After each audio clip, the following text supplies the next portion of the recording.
all these ordinances go according to plan. I'm hoping it's going to be motion, second, and vote. We'll try to do the same thing. All right. I'd like to go ahead and call the regular meeting of the Destin City Council on October 7th, 2019 to order. Tonight, we have Pastor Barry Carpenter of the Destin United Methodist Church is going to lead us in tonight's invocation. Pastor.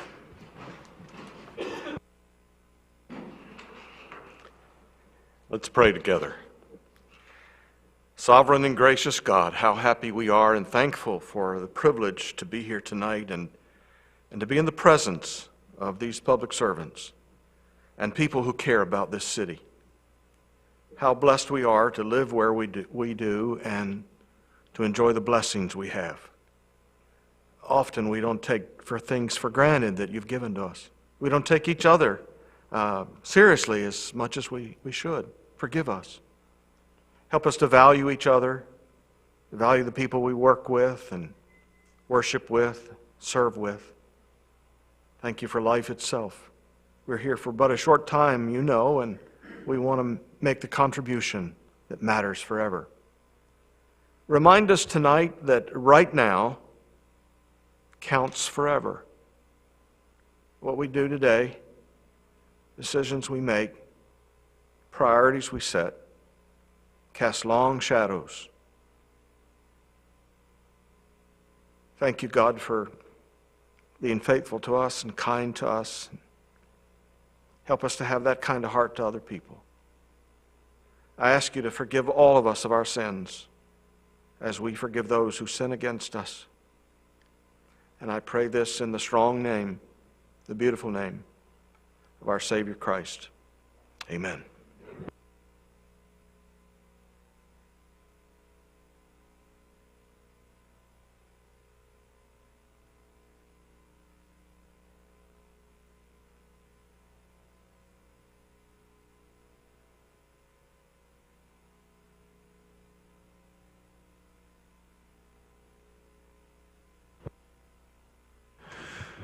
Councilmember Morgan will be a little late tonight, folks. He has a priority event taking place.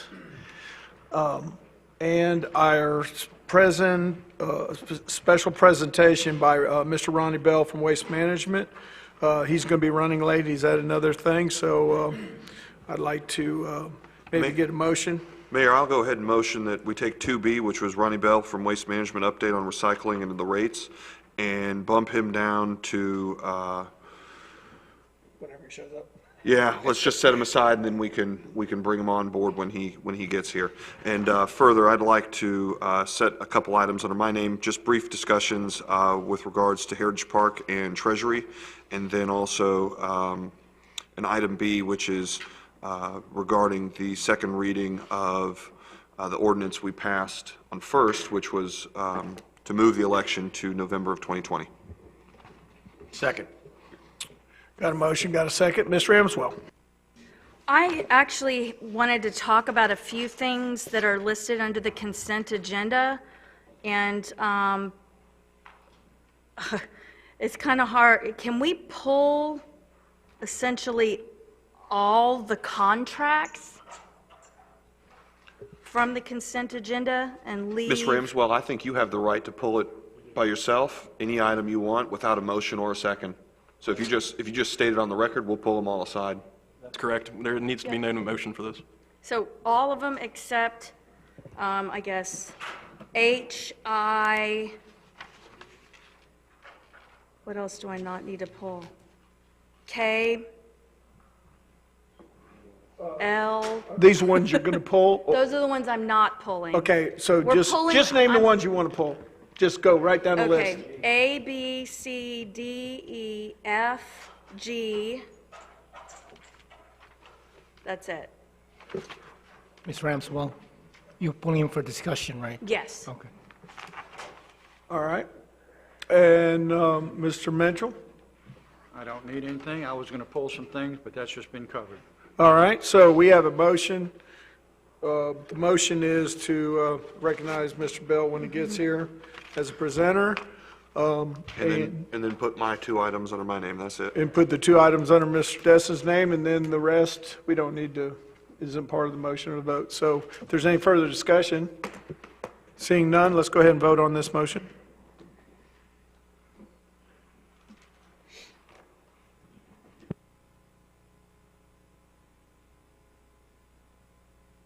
Ayes have it, so moved.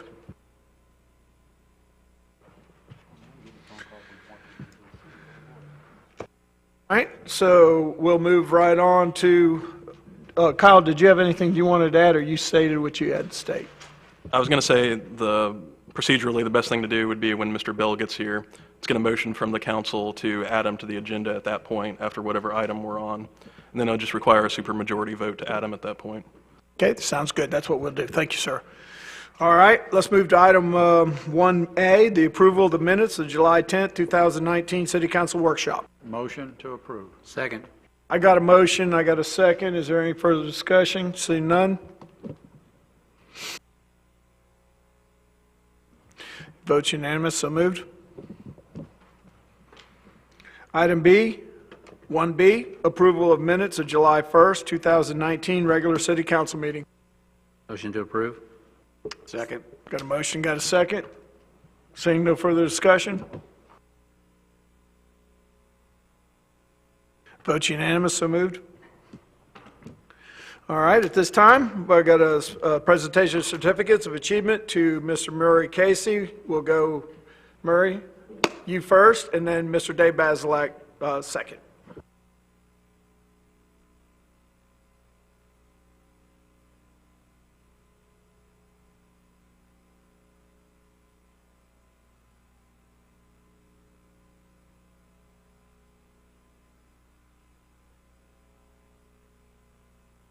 Hello, hello, hello.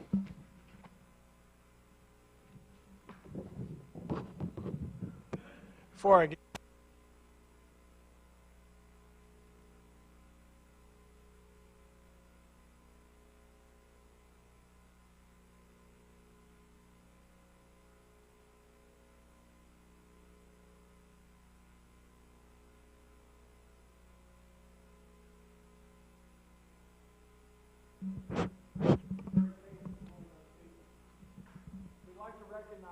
Code Compliance Officer Murray.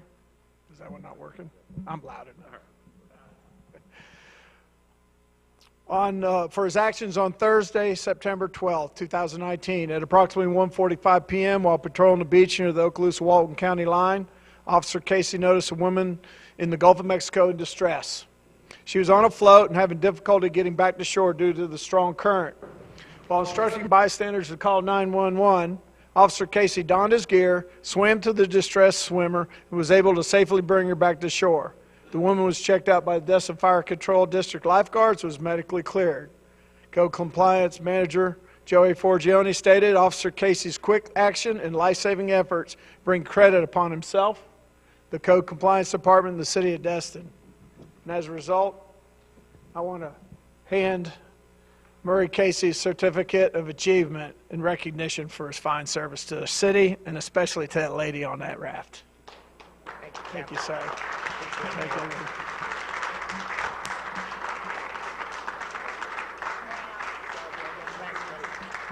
Well done. I'm proud of you. Murray's not by himself when it comes to great service. Dave, you want to come up? God, how long have we known each other? A long time. I'm going to go ahead and read you why Dave's standing up here next to me. This is on Saturday, July 6, 2019, approximately at 1:30 p.m. A lot happens at 1:30 p.m. apparently. While patrolling the Destin Harbor, Officer Basilak observed two teenage female kayakers in distress on the eastern side of the Marla Bridge. Officer Basilak was able to reach both kayakers and pull them safely into the boat and retrieve the sunken kayak. Code Compliance Manager Joe Forgione stated that Officer Basilak has a lot of knowledge of our harbors and waterways, always keeping his head on a swivel, and we're grateful for his vigilance and assisting these kayakers in their time of need. But more importantly, and David and I have gone back a long ways, and he's been on the water as long as I have, and it's the fact that you recognize that because sometimes they fall down or fall over or turn over and they're fine. This time you recognized that they were in distress, and it was your professionalism and your experience that allowed you to do that. And because of that, I want to give you this certificate of achievement and recognize you for your service to the people of our community and our visitors. Thank you, sir. Thank you, Mayor.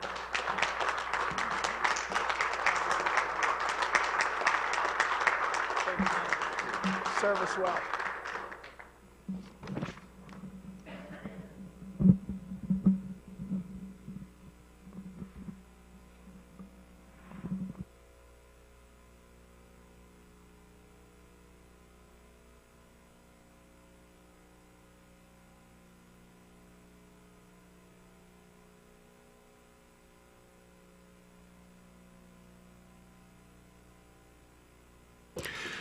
I was honored to recognize those gentlemen, but we have other employees that do almost as, on a daily basis, things that serve our community just as well, and they don't get recognized. And I just want to thank our entire staff and all of our employees for a job well done. All right, we got, at this time, we enter into our public comment on agenda items that are not public hearings, and we got 9 or 10 of those tonight, and any other matters not on the agenda. I have one yellow card. Alice Dearman, would you like to come on up? She was here before CRA. Okay. All right, well, I'll just file it, because if she comes back, she'll have another opportunity at the end of the meeting. Is there anyone in the audience that would like to come up and address anything concerning items that are not on the agenda or are on the agenda but not a public hearing? Seeing none, I'm going to go ahead and close this portion of the meeting, and just remind everyone there will be another opportunity at the end of the meeting before I bring the gavel to close, an opportunity to speak on any of the items or the things that we do tonight. Seeing that, let's move to 4A. Lance, take it away. Thank you, Mr. Mayor. Item 4A is regarding Crab Island proposed actions, and what the county is asking this council to do is, if they so desire, is to endorse the actions of the committee that Mr. Braden served on. Mr. Braden may want to add to that. Oh, it's basically everything that we recommended in the committee and passed. I think it was passed either unanimous or 6-1. I think it was unanimous for all these to go to the county. Would you like to make a motion, Mr. Braden, then, that we recommend that we recommend the county approve the findings? Yeah. Seeing how you're a committee Yeah, member. there's no recommended motion, but I'll make the motion to approve the minutes or the suggestions we made to the county. Second. Okay, we have a motion, we have a second. Any further comment? Ms. Ramswell. Thank you, Mayor. I just had a couple of comments, and looking through this, if you look on page 3 of the ordinance, which in our things is page 78, it talks at the top about referring to the principal structure, the principal floating structure, but when you look at the definitions, it's listed as primary floating structure. There's no definition for principal floating structure, so I'm wondering whether they needed to change the definition to principal or change principal to primary. I know that's just semantics, but clearly, legally, that can have ramifications. So that's one comment. I'm not even sure who that's directed to, whether it's Kyle to direct to them or whom. Yeah, and keep in mind that Greg Stewart has not vetted this ordinance yet, so I believe you're right, Ms. Ramsel. I think that this is a typo or a mistake. That's something that next time I talk to Greg, I can bring up to him and make sure that that gets corrected. If Mr. Braden would like to alter his motion to make that correction as well. Well, I have Do another we need one. to, or, because basically we're just approving the recommendations? It's not really necessary. I mean, I can just talk to Greg Stewart myself and make that. Okay.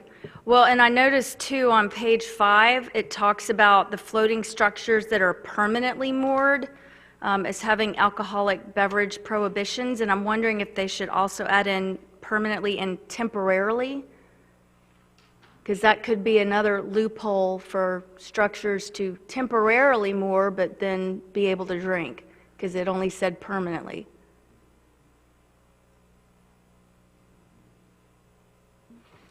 Kyle, are you trying to find it?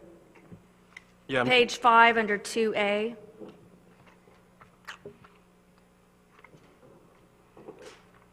yeah, I see what you're saying. I'll bring that up to Greg Stewart too, if I get the consensus of the council that that's something that we'd like to see. Cool, that'd be great. And then, just for my own interest, I noticed that it referenced a map of the area as an attachment, and I did not see an attachment with a map of the area. So, I mean, clearly we don't need that to pass it, but I would like to see it at some point and just be aware of what that area encompasses. I'll try and get that from the county too and forward it to council. Okay. Thanks. And that's it. Great job on that committee, because I know, I mean, that's a lot of stuff to try to put together, and it's great to see it finally on paper and hopefully implemented. So thank you, Rodney, for representing us. Thank you, Ms. Ramswell. Let's go ahead and vote.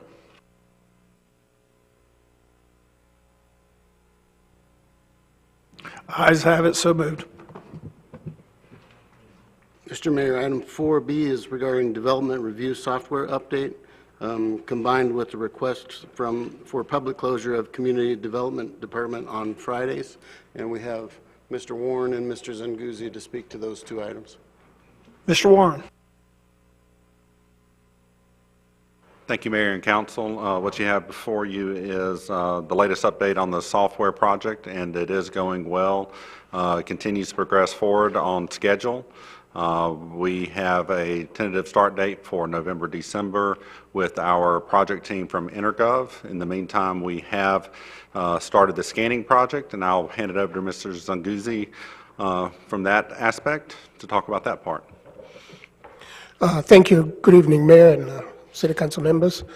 As part of our major initiative to go with the automation effort, as you know, my department is primarily the workhorse as far as the development review process is concerned. We have a ton of information currently related to development review as well as permits that we'd like to see scanned and automated so that there's a smooth transition from our current practices to the new process. And so I'm asking if we could, as part of that expedited effort to move this project along, that we consider closing my office on Fridays so that I can have my staff dedicated to pulling out the records that need to be pulled out and separate those to those that we need to continue our efforts with the current permitting processes that we have, and then ship the rest for scanning.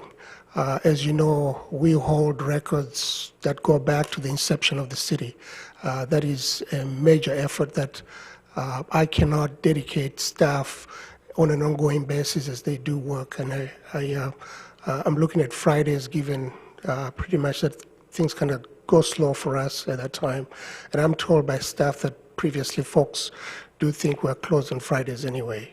I would consider your consideration on this to be most helpful for us to keep up with the timeline that we currently have. I got a couple of people that I think want to ask you a few questions. Mr. Braden, you're first. Thank you, Mayor. I just wanted to say that, yeah, we did, the building department, I believe, did close half a day Fridays up until, what, a year and a half ago, 2 years ago, maybe, year and a half, 2 years. And even today, ran into someone, and I've asked several people, a lot of the builders still think that the building department is closed half a day on Friday, and they've been open for the last year and a half, all day Friday. They stopped that. So, they're under the impression, so it's really, I think they're only closing the other half. And I support this wholeheartedly. Mr. Destin. Yeah, I understand you got to do what you've got to do with the resources you have available right now. Do we know that and I'll support it, and I'll actually make the motion, and then I can continue my discussion. I'll go ahead and make the motion that community development closes on Fridays and dedicates those resources, instead of intaking, that those resources be dedicated to implementing the software and scanning. Second. We've got a second, so. Go ahead. To my point, I want to make sure that you work with Catherine so that we get it out onto social media and out to the folks who use the building department to understand that we fully get it out there that we're going to be closed on Fridays. And I'd also say that my other question is, with the increase in the budget from the short-term rentals assessments that we're going to be rolling in over the next 6 to 12 months, do you believe that we will then have the money available to hire staff so that we can go back and be open on Fridays within a certain amount of months? The increase that you have dedicated to the short-term rentals is primarily to code. We will have a recommendation for you that relates to building, because there are life safety issues that do need to be addressed with the short-term rental program. So if you do go ahead and approve that, the answer will be yes. Okay. And assuming, what kind of timeline with the amount of resources we have, what we expect from what we estimate needs to be scanned, how many months are we talking? From the folks that we have hired, I think they will take probably about 8-month process, but they will have 20% increments for us to be able to access that information live. But it is a huge undertaking for us. Right, I understand. I support you wholeheartedly, and just make sure that we get it communicated thoroughly Correct. to all the folks who depend on the building department to do their work. I know that there is a general, I wouldn't even call it low grade, but it's a serious frustration with sometimes the turnover time with permitting, and I know we have new requirements that the state is placing upon us to review development. I just want to make sure that we get all of that done, but you have my support. Okay, a couple of things, if I may just add, Mayor, before you come in. We will be still conducting all the inspections that people request, so that will still go on. Also, if somebody does walk in, they'll not be turned away. We'll still address their concerns, so. I have a question, because we want to get this done in a timely manner. You want to, the whole department does. Have you considered subcontracting? Because especially like when it comes to scanning and filing, and you know, is that something that we can hire people to do on those shutdown days? Because I understand why you're shutting it down, so everybody can be focused on that transfer of information. But have you and Lance talked about subcontracting some of this out? Because it's a manpower issue on top of the technology aspect of it. You got to have people know what they're doing. But would that, speed up the process if we were to find some funding for some subcontracting to help supplement your staff? The scanning itself is being done by an outside agency, so we have taken care of that. It is us that need to look at the records that we have and figure out which ones need to stay, which ones needs to go. And more importantly, I've asked my staff to review all our current processes so that we streamline them before the new automation starts, so that we don't carry over redundancies into the new process. The goal here is to be as streamlined as possible when we go live. Thank you. That answered my question. All right, is there any further questions? We got a motion, got a second? Go ahead, Ms. Ramswell. I just thought of something, and you probably know this, but I know when I've come in before for public records requests, and like one system was checked, but then it was, oh, hold on, they could be over in this file over here, and then there were records in a file over there, and then someone else had it on another J drive, or I don't remember what the drive was. So clearly y'all have tried to go through and figure out where everything is so that everything can be compiled together, right? Correct. That's the whole process of trying to get coordinated so that everything resides at one place. Awesome. Thank you. Well, seeing no further discussion, let's go ahead and take this for a vote.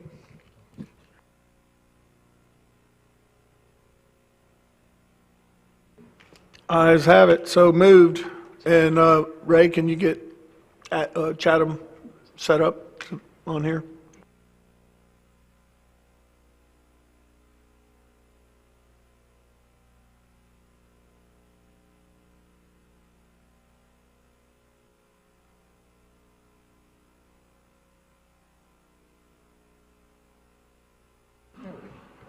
live from New York, Chatham, Morgan. All right. Okay, go ahead. Does that cover us on that portion? Okay, go ahead, Lance. We're good. Finally, an announcement, brief announcement, I'm going to have Catherine Card update us on the upcoming open house. Thank you, Lance. Yes, just want to let everyone know that the open house is going to be on October 24th, and our theme is looking back, moving forward. It will take place at the Destin Community Center from 11:30 to 1 p.m. Chef Jim Shire will be there and doing his awesome fish fry. Also, there's going to be a shred truck on site, so anybody who's got any documents, things that they've been saving and they want to get rid of, this is a good time to do that. And we will also be waiving the fees at the community center from 10 a.m. to 3 p.m. for those who will be attending the event.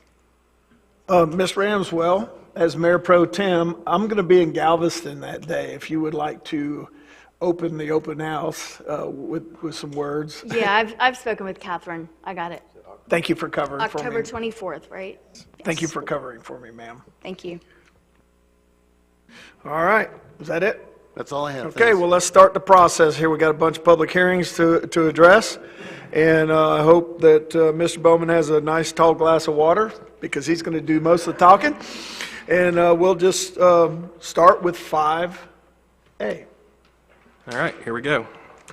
We have 5A, ordinance number 19-16-LC, an ordinance of the City of Destin, Florida, establishing a process for regulating and reviewing changes of previously approved land uses in the City of Destin, providing for amendments to Article 2, Administration of the Land Development Code, defining change of use, providing for amendments to Article 3, Definitions of the Land Development Code, providing for findings of fact, providing for incorporation into the Land Development Code, providing for conflicting provisions, providing for severability, and providing for an effective date. This is the first reading and a public hearing. Thank you. And after each one of Mr. Bowman's lengthy readings of these ordinances, I will open it up each time for public comment on each one of these ordinances. And then after that, I'll ask for a motion, a second, and any discussion that falls thereafter. So is anybody in this crowd want to speak, make a public comment about ordinance 19-16-LC? Seeing none, I'm going to go ahead and entertain a motion. I move to approve ordinance 19-16LC on the first reading. Second. And I have a question. Go ahead. Is this is a land use attorney, right? As opposed to Mr. Bowman? Yeah, that's correct. Is there anything you wanted to highlight or underscore? Well, it's the same thing, but anything you wanted to hit on?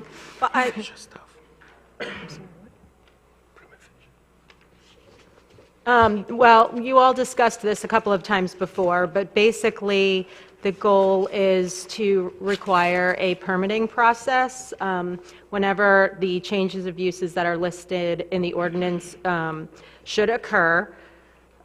We did make one change to it between LPA and now at the recommendation of the LPA, and that is on page 3.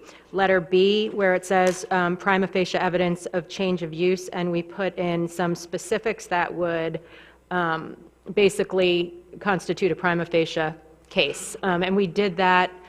The numbers were not specifically recommended by the LPA, but they did ask that we put numbers in, and then as staff looked at it, they came up with the actual criteria that are in the ordinance. But if anybody has specific questions, I'm happy to answer them.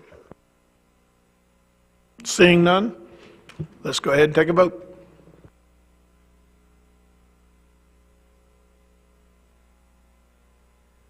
So moved.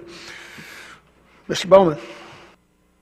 All right, we have 5B, ordinance 19-19-LC, an ordinance of the City of Destin, Florida, relating to the process for development application review, providing for amendments to Article 2, Administration of the Land Development Code, providing for amendments to Article 7, Land Use, Type, Density, Intensity, Zoning, and Regulatory Controls of the Land Development Code, modifying the Technical Review Committee process, amending notice requirements for development applications, amending the conditional use process, amending the thresholds for major development order review, providing for findings of fact, providing for incorporation into the Land Development Code, providing for conflicting provisions, providing for severability, and providing for an effective date. And this is the first reading and a public hearing. And at this time, I will open up the floor to anybody in the public that'd like to make a comment on this particular ordinance. Go ahead, sir. You know the routine. State your name, address, date of birth, how many kids you have. Social Security number. Stephen Tatum from Matthews and Jones, 4475 Legendary Drive. We've got here on behalf of Shane Cannon, who owns a particular piece of property in town that will be getting rezoned later in another ordinance. And one of his potential uses of that property is now going to become a conditional use. So, of course, some things about this ordinance I wanted to address. To begin with, if you could look at the ordinance with me, if you're interested in doing that. On page 16 of 19, just under the Roman numeral 1, I guess you'd call that Roman numeral. Anyway, it said the applicant shall demonstrate that the conditional use, including its proposed scale and intensity, traffic generating characteristics, and off-site impacts are compatible and harmonious with the adjacent land uses and will not adversely impact land use activities in the immediate vicinity. To begin with, we have no definition for what compatible and harmonious means. That's very vague, very amorphous. I don't know how a developer or even just a private property owner who wants to put something on his property can be able to gauge himself based on that language. If you're looking at purchasing the property to do something with it, how do you know if you can do what you want to do? Because, I mean, it could seem compatible and harmonious to one person and the next person says, nope, doesn't work. I know that's going to end up being a decision that you seven make, but hopefully with guidance from planning and from other experts, but it's just very vague and it's hard to quantify that. On top of that, you have zoning districts for a reason, and your zoning districts already have similar compatible uses as allowable or conditional uses within those areas. So having this kind of amorphous, well, you got to make sure it's compatible even though we're already saying that it's compatible seems odd to me, and very hard for anyone to gauge their future actions upon it. If you turn over to Roman numeral 5, avoid overproliferation of uses. An overproliferation of similar uses within a zoning district shall not be permitted. Zoning districts are designed to have similar uses within them. So it seems like you would always have an overproliferation of use within a zoning district because everything that's in the zoning district should be a similar use. And on top of that, for instance, the particular property I'm here for is being rezoned later on to ROI VR. Right now there are, let's just hypothetically speaking, if my client wanted to put some townhomes on this particular piece of property he owns, he would have to show there's not an overproliferation of townhomes in this zoning district. Well, we're now changing over everything that was MDR, not everything was MDR, but everything was MDR with an ROI, future land use underneath it, to this ROI VR. And there's a lot of townhomes in those uses just spattered around the city. So that overproliferation of uses is, again, vague, amorphous. How do you plan? How do you even know what's going to be an overproliferation and what isn't? Just a couple, I know my time's running out, so let me get this. We really implore you not to adopt something so vague, but at the very least, my client would like to ask that there be some language added to this that allows for a conceptual approval, where it would maybe come to you guys on a conceptual level. You say, yes, we like that conceptually, bring us back something, technical review, that then we can say, okay, yes, not only do what you have in mind work for the area, but also now you've met your technical standards. That's all I've got for you right now, unless you have questions. Okay, stay right there. Go ahead. Is that process common in other? Walton County does the conceptual review approval. It's the only one I know in particular, but it's also the one I work with the most besides you guys. So. Yeah, it's relatively. And that's basically so you don't get all the work done to get it to. Exactly. You go in and spend $100,000 on design drawings and then come back and they say, nope, it's not compatible, so we can't do that. Right. Could you give me my list of people that want to talk up here? Can you do that? Does anyone? Okay.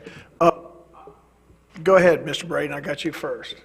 You want me down or up? No, stay right there, because I think people want to ask you questions. Yeah, this question is for staff. How would someone go about establishing that there's not too many townhomes, say, in an area?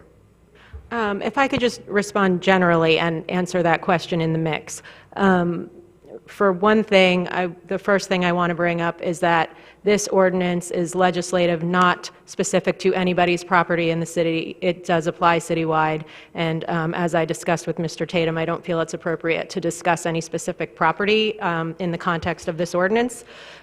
Two, this is, in my opinion, not a vague ordinance. It has standard language with objective criteria. It does have some room for flexibility, but if we were to put in only objective numbers and things like that as criteria, then it would not be possible for us to address every situation that comes up, and that's why we have to leave some room for flexibility.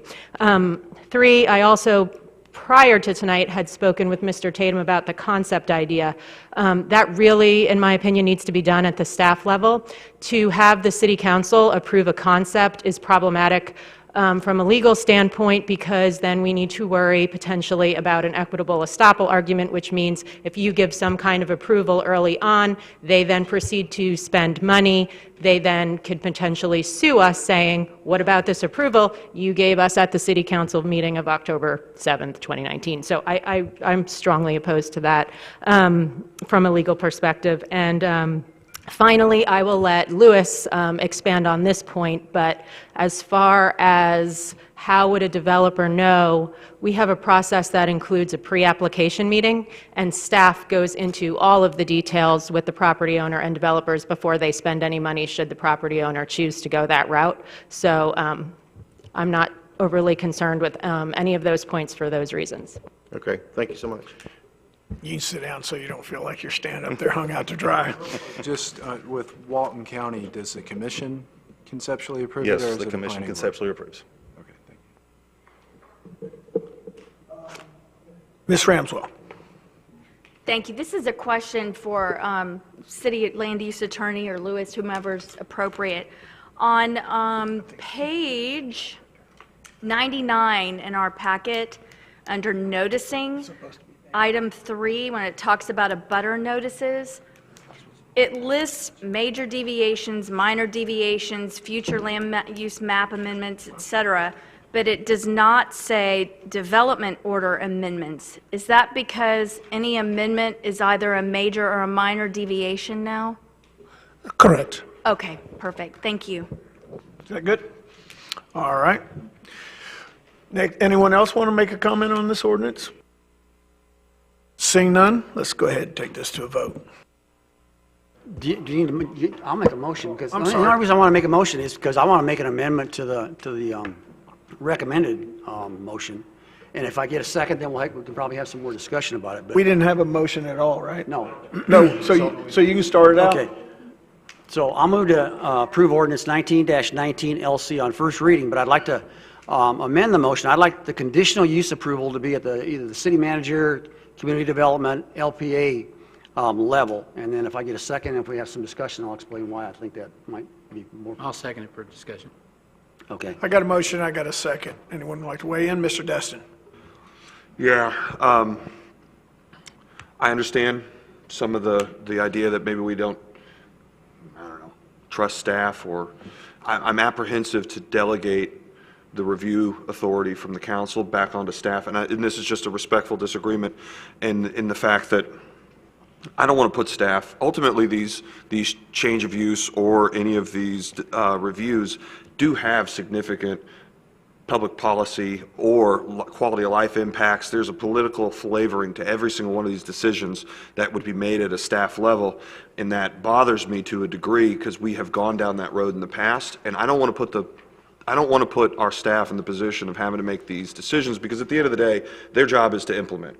We are the body that is accountable to the citizens, and at the end of the day, they implement policy, they implement our directives, and it's without any sort of flavoring one way or another, because that's our job.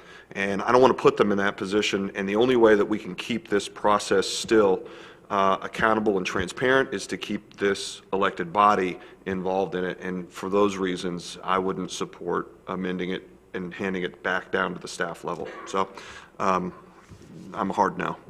All right, thank you. In that direct line of comment, Mr. Destin, I want to ask Kim, if there was a pre-approval or a conceptual approval done at the Technical Review Committee level or LPA, like what Skip's talking about, all you would do is take a look at it, recommend, we would still be the governing body that would just take your recommendations. It would come to us.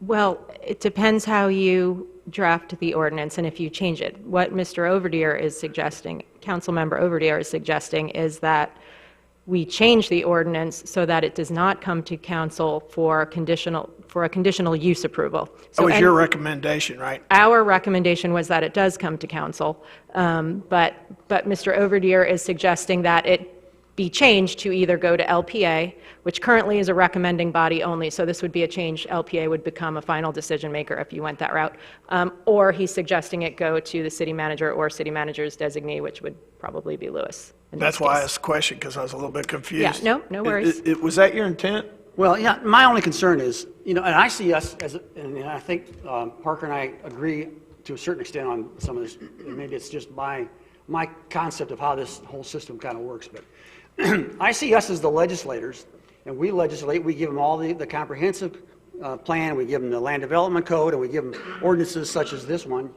and then we give that to them. That's our legislative duty, and that's what we're responsible for. And then we give it to them to administer it, and so they're the administrative body. So that's why I think that it's more appropriate to have it done at their level. And I mean, if we want something changed, we change the comprehensive plan, or we change the land development code, or we change whatever we want to do that we then hand to them and tell them, okay, this is the way we want it done. So we've told them through all these documents and all these ordinances and everything else that we have here that are in place already, we've told them what we want. Now, I think we need to let them do that and let them take those actions instead of us trying to get into their business. And that's all I'm trying to do. And I mean, I'm not trying to shirk our responsibilities, and I'm not trying to say that it shouldn't come to us for review if it really needs to, but I don't think that it really needs to, because I think that they have the tools already. That's what we're giving them, is all these ordinances, all the LP, the land development code, and the comprehensive plan, and these ordinances. That's what directs them on what we want them to do. So why don't we just let them do that? Thanks, sir. Mr. Marler? I have come full circle in my terms on council. When I first got on this council, we reviewed everything. We had quasi-judicials. We had 2 quasi-judicial hearings. LPA had one, then we had one. Home Depot is one of the ones that comes to mind. So we're coming back all the way where we're approving everything all over again. I know we started this process a couple of years ago, but it's like we're going backwards instead of forwards. My personal opinion is we have a diverse council of various fields and everything. We hire staff that is versed in exactly what they're supposed to be doing, whether it's building, permitting, or whatever. And why are we going back to being the final say when we have a staff that is educated and learned in that particular area where we're not in all that area? I'm going to prove it because it's going to get approval whether I vote yes or no. But it's just strange that I've come completely full circle where we took ourselves out, where we were in, took ourselves out, we put ourselves back in, and now we're back in the fray, and I'm just waiting for those quasi-judicials. Thanks, sir. Any further discussion? We have a motion. We have a second. Go ahead. Ray, could you read the motion, please? Can I ask Mr. Overdeer to repeat that? Because I was messing with it. So I move to approve ordinance 19-19 LC on first reading, but I'd like to add that the conditional use approval to be at the city manager, community development, LPA level. All the above, or? Well, I think that's up to them to craft the ordinance, and I don't know at what level that needs to be, whether we need to say city manager, because then, I mean, he's going to then send it down to LPA or to Lewis. I mean, I don't know. I don't know exactly how to phrase that part of it. Okay, so I see we got a couple of people that want to talk. I think his motion is clear, and we have the second. Let's go ahead and vote on it, whether it passes or, and then we can, Just one question. Is the motion to the LPA or to staff? Well, it's not. That's why I need to hear. Needs to from- be I narrowed guess I down. need to have input from the city manager and from the community development director and from you as to where it's most appropriate to be, for that to be. If it did pass, where would it be most appropriate for it to and be? if you bring it back written for the second reading, you would already have that formulated, is what I'm assuming. You guys will figure that out between now and the next Yeah, reading. I mean, for us, obviously, we prepared it this way going to council because we thought that was the first choice. The reason being, it has a public hearing. It gives the public the right to offer opinions on it. If it's done at the staff level, that doesn't happen. There are public hearings at LPA, but a lot of people don't attend, so we just thought for the most public participation, this would be the way. But it's certainly in the discretion of the city council to whatever way you think is the best to do it, and I'll let Louis add if he wants to.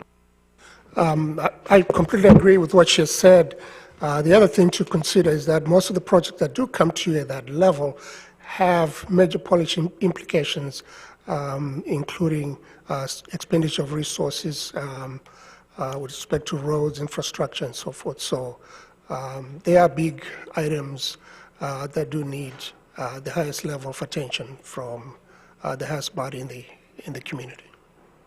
Let's go ahead and vote. If you, I wanted to talk on this Mayor, why specific don't we issue. just finish up discussion? okay, go ahead. I agree with Ms. Kopp and about the public input, and I think we really need to hear the public input. But more than that, I mean, we are in charge of sort of establishing the vision of the city and making sure that we follow a path that we all deem proper and best suited for the city. And so that's one reason I think it should come to us. And I mean, are we really boggled down with that many conditional uses that come in that we'd be swamped with? I don't think so. Are there? We haven't had, no, we don't think so. So that would be why I would be opposed. And I honestly, I'm happy to sit up here and do my job and make sure that the vision and what we're seeing and approving as conditional uses are what the council envisions for the city. Mr. Mitchell? The substitute motion, I'm definitely against. I don't think we should delegate our authority. The committee, the LPA, is not videoed. There's nothing anybody can go back and look at it, okay? This is a public forum. We just had a potential sunshine violation with a committee, okay? There's no telling what can happen when we take this just to a committee and not the council, okay? This needs to come to us, and we should not delegate our authority. All right, anyone else? If seeing none, let's go ahead and vote.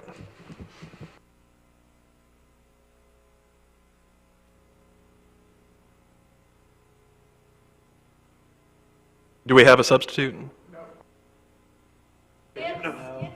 Skip's motion is an original motion, but it deviates from the recommended. It's an amendment. Right. Correct. That's why I had him say it again. Okay? So go ahead and vote, folks. Motion fails. I'll entertain another motion. I'll make the recommended motion. I believe this is it. Is it 1919 LC? Okay. That's correct. I move to approve ordinance 1919 LC on first reading. I have a motion. I have a second. Any further discussion?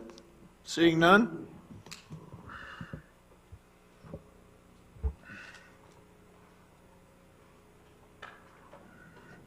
I pushed it. Mayor, also, go ahead. Ayes have it, so moved. Go ahead, sir. Per our legal, I'd like to make the motion. Mr. Bell's in here, he just arrived. So, Okay. Do we want to go ahead? and- Yeah, why don't we do it? Let's go ahead. Okay. Mr. Bell? We We need to vote on the We need to motion. vote on this. I need a unanimous.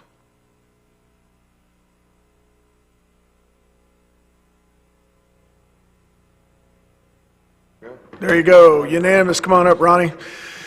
That way you can do your thing and, Get out of here.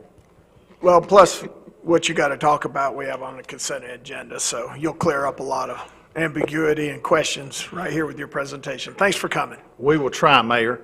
Ronnie Bell for Waste Management, Jake Alderfer, our district manager for this area and for City of Destin. We appreciate you allowing us to come up and being flexible with us on our schedule tonight, and we want to thank Mr. Johnson and his staff for working with us to distribute this letter that I think all of you have. We apologize that it was so late coming Friday, and I'll explain some of that when we get into it. I'm basically just going to go through the letter, just hit a few high points. The biggest thing I want to point out, and we just left City of Mary Esther. We're here tonight. I call it the Jake and Ronnie show. We'll be in, if you miss us tonight, we'll be in Shalimar and Niceville tomorrow night. And if you really missed us and want to see us again, we'll be in Cinco Bayou Thursday night. But the biggest thing I want to point out is a lot of you probably read some of the stuff in the daily news that's going on with recycling in Okaloosa County. Nothing has changed on your recyclables. Your recyclables are not going to Spring Hill landfill. Your recyclables are going to a recycling facility in Montgomery, Alabama, called Repower South. Mr. Alderfer was able to get a contract in place Friday afternoon to accept the recyclables. Now, a little bit of history on this. September the 17th, the Public Works Director, Mr. Autry for Okaloosa County, presented to the County Commission some recommendations. Your recyclables, like all the other cities that we serve, other 4 cities we serve, were in with the Okaloosa County Recyclables and we're going to Pensacola to Emerald Coast Utility Authority. That contract had been sent to Okaloosa County and they had talked about going up to $46.75 a ton for the processing fee, then transportation on top of that, from $37.75. By the time it came to the September 17th meeting, that rate was now $51 a ton processing fee plus transportation. And it was a sliding scale. If the commodity market went down, that number went up. You probably have seen a lot of the same stuff I see. As Waste Management being the largest recycler in the United States, we see updates with this county, this city, this whatever's changing recycling, doing away with recycling or whatever. And the value is dropping down. A county close, nearby here, that we have a contract, have had a contract for the last 2 years, and we're in our last year on the renewal. We market and sell their recyclables. And basically, now let me explain what that means. We sell their corrugated and we sell their aluminum. Nothing else that we could find a market for. But 17 months ago, we were selling their corrugated, clean, dry, baled corrugated for $165 a ton. 2 weeks ago, it was $28 a ton. So you can see just exactly how that's dropped. And it's because of it's easy. It's the supply and demand. With everything that happened with China, with the China Sword program, where they quit accepting recyclables, or you had to have it so clean that it could be less than 0.05% per ton of contamination. And a lot of the other Indonesian countries decided to adopt the same regulations. So that has been a big factor in it. At a trade show about 3 weeks ago, I was talking to a glass recycler, and I was really asking about the glass. Why nobody wants to take the glass? And I was talking about, and I'm definitely going to stay my age, about when you used to go by and you'd pick up a bottle and you take it back to the store, get 2 cents or whatever for it. And he said, Ronnie, he said, glass is made out of oil and sand. And right now they're cheaper than they have been in 10, 15 years. So it cost us more money and energy cost to recycle the glass versus make virgin glass. So that's one of the issues with glass. But, and I got a little bit away from the subject, but at that meeting, Mr. Autry presented 3 options to the County Commission. One was to continue the contract with ECUA and increase in the unincorporated area of Okaloosa County. I always want to mention that so we're all straight. $1 to cover the $51. If it went up, he'd have to come back and you have to do the same thing. Or to divert the recyclables to Spring Hill Landfill in Campbellton up in Jackson County because it is a waste energy facility. The waste is taken there, is produced a methane gas which is converted into electricity. Or suspend the program completely. So the County Commission voted to continue recycling, but to divert the recyclables to Spring Hill landfill, and that became effective October the 1st, and they started taking the recyclables over there. They have a workshop scheduled, as I mentioned earlier. It's going to be Thursday night at 5 o'clock at Shalimar, and they want to address some of these alternatives. They want to have some more discussion, some more lengthy discussion. As the chairman said, he felt that he did not give the public ample opportunity to speak. So they're going to address that Thursday night. Jake and I were at their county commission Tuesday because we had an amendment to our contract before them. We wanted clear definition where you want us to take your recyclables. They did not address our amendment, but they did direct us to Spring Hill landfill. So that's what we've been doing since October the 1st. We reached out to the two nearest facilities in Northwest Florida, in Southeast Alabama and Northwest Florida that does recycling. One is Marpan out of Tallahassee. They are accepting no new customers. We were very fortunate at Repower that they will. And so we did get that contract locked in place for $45 a ton.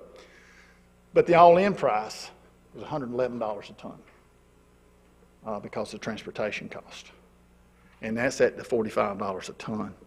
Now, we're not coming here tonight to ask you, we need you to approve a rate increase for us. We don't know what that is yet. Because like I said, all this happened Friday afternoon. We got the contract in place. Your recyclables was transported to Montgomery today, the first load. So the big thing tonight was to tell you your stuff is not going to Spring Hill landfill. We will be developing those costs, and we will be coming back to you, hopefully at your next meeting, to ask you for an amendment on the rate to increase the rate. And again, if you want to continue to recycle. Now, there are a couple of things that I want to point out about and I left that contract in the truck, but I think I got it down. To start with, Repower is going to help us and help you. They don't normally take glass, but they know that we're going to be in a transition period. And they also knew it's the first time we had an opportunity to get in front of all the cities was tonight, tomorrow night, and Thursday night. So they're going to work with us. They do take mixed paper, they take cardboard, they take plastic, all plastics, and they take aluminum and metal cans. Basically everything else except glass. But they will let us have some minimal glass in the single stream until decisions are made by the cities on what they want to do. And then we would go through working with you and your staff and the public if you continue your program, and we would come in and help provide information to your citizens about the glass and ask the glass to be taken out. Now, that's about it that I'm for tonight for us. Stuff I want to present to you. The big deal was to let you know your recyclables are still being recycled and going to a facility. I got a couple of council members. Yes, want sir. to ask you questions. We're here to try to answer any questions we can. Mr. Braden, you're up. Thanks, Ryan, for coming tonight. I know a lot of people's been asking questions about this. My first question is can you tell us who or what facility or during along the process, who determines the contamination percentage? Jake, I'll let Jake answer. It's the contamination percentage is actually ran by wherever we, take it to. So ECUA has given us a contamination percentage. We've done personal studies through that, and I can attest that City of Destin, you guys are the best recyclers out of all of our contracts. Out of the 5 cities and the county. Yeah. So if I take your material, and then this is just me going through the pile, it's the best stuff. So once the material gets to Montgomery, they'll determine how many tons or percentage of the tonnage that you received was contaminated. Yes, sir. Yes, and that's part of the $45. So I kind of assured him I knew what I was working with the 5 cities. So it's more of a premium recycle, so that's why they were kind of eager to get that. Do you know, educated guess of how much material percentage-wise comes out of Destin is contaminated? I would say it's minimal. You might have a couple sections, you know, if we take, Maybe 5-10% or? I'm probably not even that, you know, to be honest with you. Somewhere around 5-10% of the stuff that goes to Montgomery is I would probably contaminated. say 5, but most of the time, I wouldn't say more contamination as of, they don't want glass, you know what I mean? Right. So that adds into the contamination rate. So at $51 a ton, for them to receive the recyclables, what do you pay per ton to take this stuff to Springfield, regular trash? Spring Hill? That's what it said. It's around $41 a ton. $41 a ton. So it's cheaper to get rid of your trash than it is your recyclables. Okay, thank you, that's all I have, Mayor. And one thing to echo on Councilman Braden's comments, under the contract with Repower, if you did have a load that exceeded the contamination level, it's $60 a ton for the contamination plus $150 a ton for disposal. You'd have to build up to a ton for them to charge you $150. Yes, ma'am. Mr. Destin. Thanks. Thank you, Mayor. This is just a general question, and I know that the county commission's sort of hanging their hat on saying, well, you know, we're not recycling, but we're going to take it over to Spring Hill, and they're going to render methane out of it, and we'll still get at least a little bit of environmental bump. And I know enough just to get me in trouble about science and biology, but I do know that usually methane, I mean, aluminum doesn't decay and turn into methane gas, right? That's correct. And glass doesn't do that either. You're talking more of your organics, right, your paper, your plastic. Right, it's you have to put organic matter in there for it to decay into methane to have a power source. So most of what we're talking about is plastic, aluminum. You might get a bump from the corrugated paper stuff, but by and large, the stuff they intend to dump into this thing will not render methane. So it's kind of farcical to say that, well, we'll get a little bit of a bump. Plastic doesn't break down into the parts that they want to render to turn into power. So they're just looking for an excuse, in my opinion, to kind of soften the fact that they just want to continue throwing it in the landfill. But I just wanted to just check that out, make sure that I was not, you know, you have to have organic sources, which is not in the recyclable stream. So. And one of the things, though, Councilman, is one of the things that the county presented, and I'm not here to defend the county or whatever. I mean, they're like any other governmental body. They have their way of making a decision on the best they can. But their issue is they're hoping that the recycling market comes back. There is an alternative that is affordable, and to try to keep that muscle memory for people to continue to recycle. Now, you know, are those great reasons to do it? I mean, I can't answer that. But I do understand the one issue about if you stop a program, completely suspend it, say we pick the cans up, you're out of recycling, in 2 years you come back, you have to go through the whole education and retention process. Ms. Ramswell. Thank you. I'm wondering too, Parker, based on what you said, clearly a landfill is surrounded by dirt, right? Soil? Sorry, my Texas is coming out. Soil. I understood it. But that's organic matter, correct? So it could have some sort of reaction with the actual landfill. But anyway, just my thought being, what I'm getting back to originally is the fact that unincorporated Okaloosa would include Regatta, Kelly, Legacy, all those areas that are in Destin, right? Yes, ma'am. Maybe we have even more incentive for those heavy recyclers to come annex into the city, right? I know that sounds silly, but I mean, people are very much looking for reasons to come join the city, and we have some very dedicated recyclers, so. And we just, like I said, we just left Mary Esther, and it was very evident the turnout there of the individuals that were very passionate about their recycling. And if you had heard the 8 ladies speak at the Okaloosa County Commission meeting last Tuesday, and one of them is from Destin, and she had emailed me this morning that she would be here tonight, and I did not see her when I walked in, but very, very passionate about their recycling and the environment. Mr. Mitchell. Since I've been on the council, this subject has had more phone calls to me than anything. And every time the Daily News did another story, it just increased my phone calls. So I want to just ask a series of questions just so we can educate the public. Number one, it's not a question if our rate's going to go up, it's just a question of when. And how much? And how much? Yes, sir. Okay. So obviously, for staff purposes, I don't know if we need a motion or whatever, but I don't want to get caught in the pickle that the county did. And I think before we make any decision, we need to definitely have some sort of public meeting, or at least factor that in. You know, you talked about the next council meeting.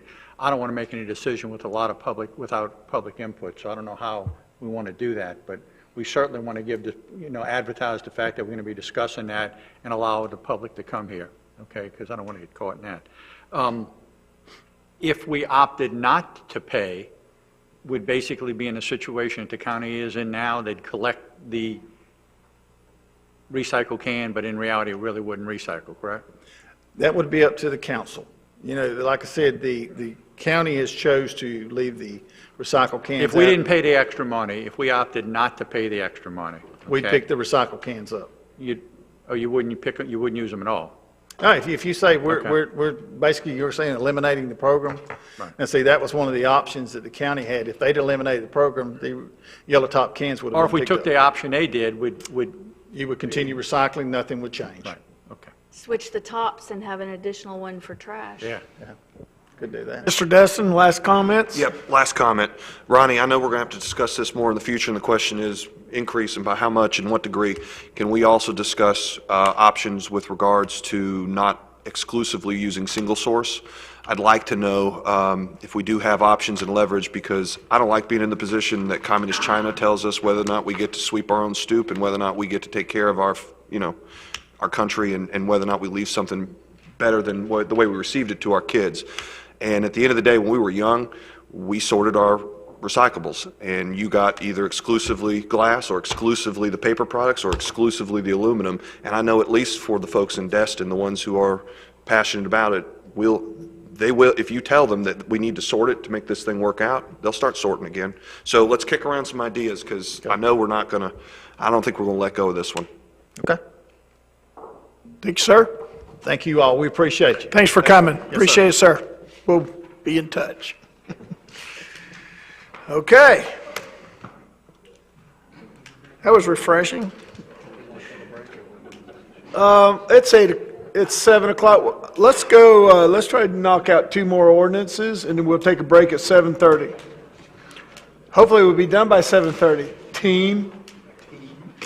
All right, so, Mr. Bowman, let's go. All right, I believe we are on 5C, which is ordinance number 19-23-LC, an ordinance of the City of Destin, Florida, amending the official zoning map as referenced in the Land Development Code, Section 7.12.01A2, zoning maps to include a change in the zoning designations of the parcels described and generally depicted in the attached Exhibit A from medium-density residential, MDR, to residential office and institutional village residential, ROI-VR, providing for authority, providing for findings of fact, providing for jurisdiction, providing for zoning map amendment, providing for incorporation into the Land Development Code, providing for conflicting provisions, providing for severability, and providing for an effective date. And this is a public hearing and the first reading.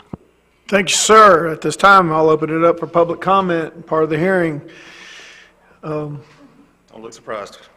No, why would they be? This is a public hearing, and you, my friend, are part of the public. Go ahead. Stephen Tatum, Matthews and Jones, 4475 Legendary Drive. This goes back to what we were talking about earlier, but essentially what this ordinance is doing, well, one of the things it's doing, is eliminating the ROI-GD land or zoning district and rolling it over into the ROI-VR zoning district. And in doing so, it's taking everything that was a permitted use in ROI-GD and making it now a conditional use. We're okay with the majority of everything as being a conditional use, honestly. We understand where it's going. And I think one of our biggest issue is the multifamily attached dwelling units being conditional. I think the reason that multifamily attached dwelling units became conditional all stems from the amount of apartment buildings that have been built recently in the city. And we would request that this table 7-2, which is attached to the back of the ordinance,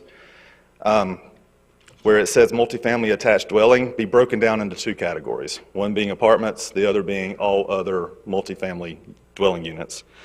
And there's a little bit of backup for that in the City of Destin's code, actually. When you go to your definitions section, these are actually in the comp plan, but dwelling multifamily is a residential structure containing 2 or more dwelling units attached to a wall, floor, ceiling, etc.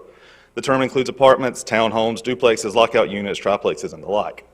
But then when you go and look at the actual definition for townhouse, it says a single-family residential dwelling unit, which is attached to a series of other single-family residential dwelling units.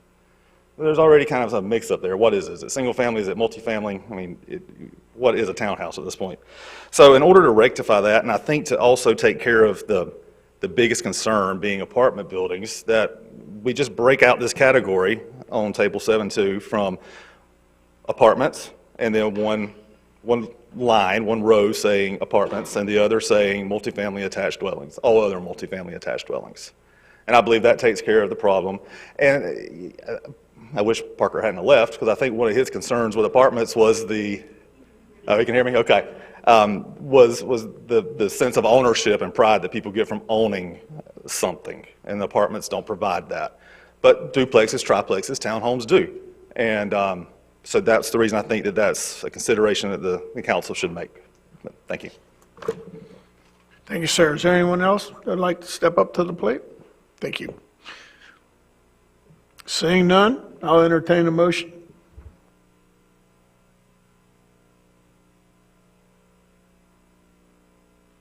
Hello? I'll make the motion Thank you. if I'm on the right one. Yes. 1923. 23 LC. Yes, ma'am. Okay, I move to approve ordinance 19-23-LC on first reading. Second. Yeah, I got a motion, I got a second. Is there any discussion? We heard comments from the public. Does anyone have anything to say? Seeing none? Well, I mean, I would Go like to ahead. hear Kim's take on what Saying about what he said about it. Sure. Let's get it on the public record. Ms. Kopp. Well, Louis and I have discussed this, and he would like to respond, so I'll let him go first. Mr. Lewis. Yes, we're aware of the potential conflict that exists, and it's not new to us, but the best way to approach it is we got to handle it at the comprehensive plan level, set the definition in there, and then everything else will follow through. So that's one of the additional fixes that we have for you in the next coming months. But for the purposes of what you have before you, which is classifying the area, I think this is a good step forward to start with. Any questions for Lewis? Go ahead. So the comprehensive plan will be changed, and that'll fix the problem that Mr. Tatum has brought up?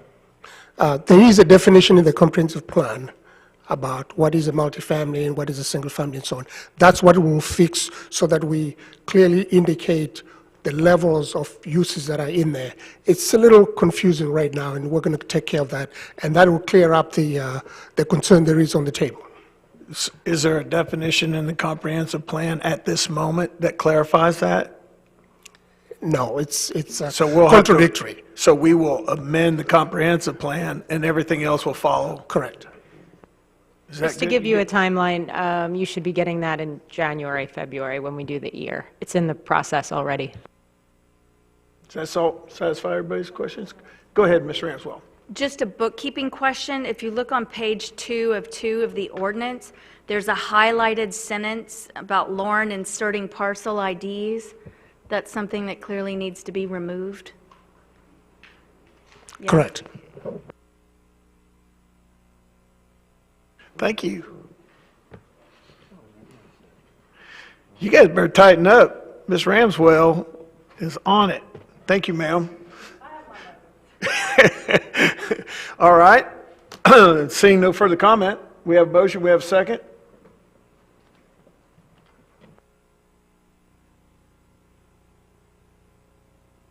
Ayes have it, so moved. Mr. Bowman. All right, 5D, We have the first reading of ordinance number 19-24-LC, an ordinance of the City of Destin, Florida, amending the official zoning map as referenced in the Land Development Code, Section 7.12.01A2, zoning maps to include a change in the zoning designations of the parcels described and generally depicted in the attached Exhibit A from residential office and institutional general development, ROIGD, to residential office and institutional village residential, ROIVR, providing for authority, providing for findings of fact, providing for jurisdiction, providing for zoning map amendment, providing for incorporation into the Land Development Code, providing for conflicting provisions, providing for severability, and providing for an effective date. And this is a public hearing. And at this time, I'll open up this portion of the ordinance, first reading of the ordinance to public testimony. Seeing none, I'll entertain a motion. I move to approve ordinance 1924LC on first reading. Second. I got a motion, I got a second. Any further comment? Seeing none?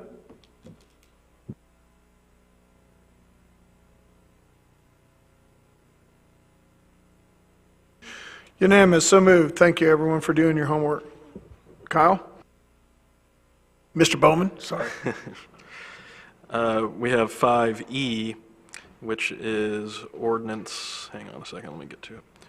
Ordinance number 19-25-LC, an ordinance of the City of Destin, Florida, amending the Commercial General CG zoning district, amending Article 7 of the Land Development Code, land use, type, density, intensity, zoning, and regulatory controls, amending Table 7-2, Table of Allowable Uses, establishing conditional uses in the Commercial General CG zoning district, providing for findings of fact, providing for incorporation into the Land Development Code, providing for conflicting provisions, providing for severability, and providing for an effective date. And this is a public hearing and our first reading. Thank you, sir. At this point, I'll open up for public testimony on the first reading of ordinance 1925LC. Does anybody have any comments? Seeing none, I'll close this portion. Mr. Braden. I move to approve ordinance 19-25-LC on first reading. Second. I have a motion, I have a second. Is there any further discussion on this ordinance? Seeing none?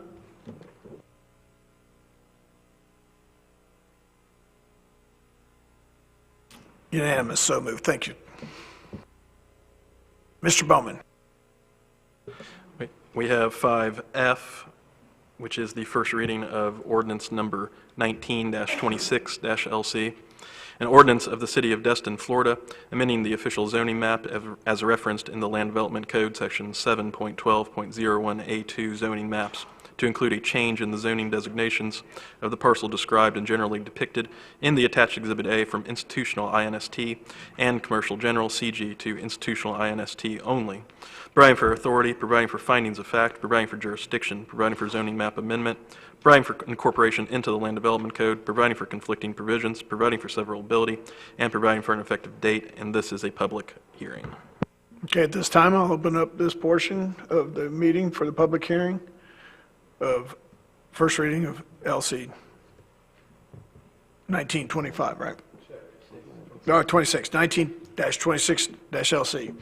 Seeing no comment from the public, I'll close it at this time, and I'll entertain a motion. I'll make the motion. I move to approve ordinance 19-26-LC on first reading. Second. I have a motion, I have a second. Is there any further discussion? Seeing none?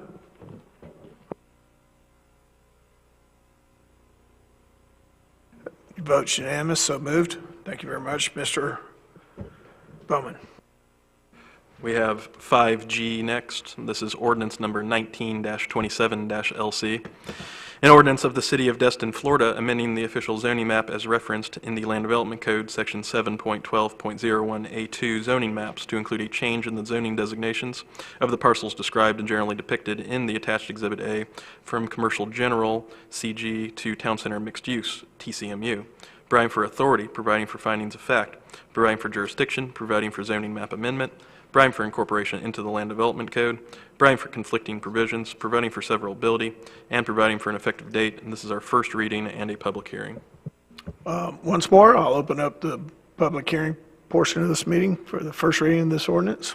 Seeing no one, I'll close this portion. Mr. Braden. I move to approve ordinance 19-27-LC on first reading. Second. Got a motion, got a second. Any further discussion? Seeing none?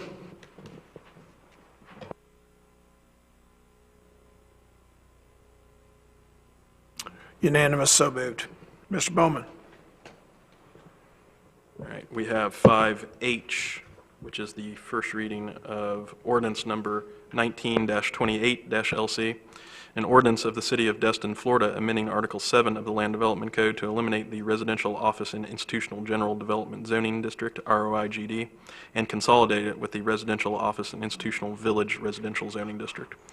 Providing for findings of fact, providing for incorporation into the Land Development Code, providing for conflicting provisions, providing for severability, and providing for an effective date. And this is a public hearing. Thank you, sir. At this portion, I will open this up for public comment. Does anyone have anything they'd like to say on this particular first reading of this ordinance? Seeing none, I'll entertain a motion. I move to approve ordinance 1928 LC on first reading. Second. Got a motion, got a second? Seeing no further discussion?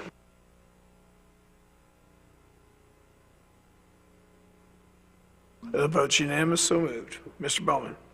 All right, 5I, ordinance number 19-29-LC, an ordinance of the City of Destin, Florida, amending the official zoning map as referenced in the Land Development Code, Section 7.12.01, A2, zoning maps to include a change in the zoning designation of the property described and generally depicted in the attached Exhibit A from multiple zoning districts to one zoning district, specifically from institutional INST, residential office and institutional general development, ROIGD, and recreational, REC, to institutional INST only, providing for authority, providing for findings of fact, providing for a jurisdiction, providing for zoning map amendment, providing for incorporation into the Land Development Code, providing for conflicting provisions, providing for severability, and providing for an effective date. This is our first reading and a public hearing.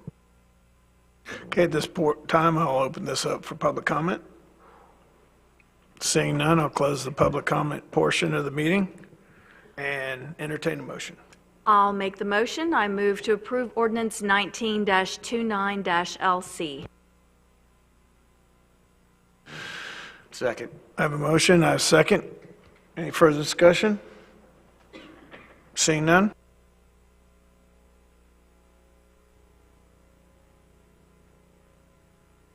The vote is unanimous, so moved. Mr. Bowman. All right, last one.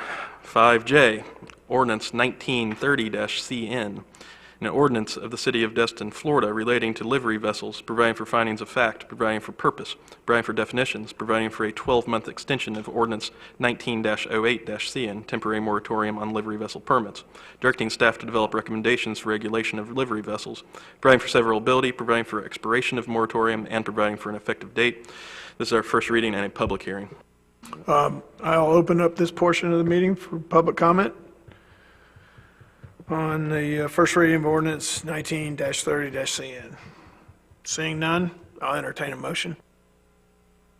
I move to approve ordinance 19-30-CN on first reading. I got a motion. Second. Got a second? See no further comment? Thank you.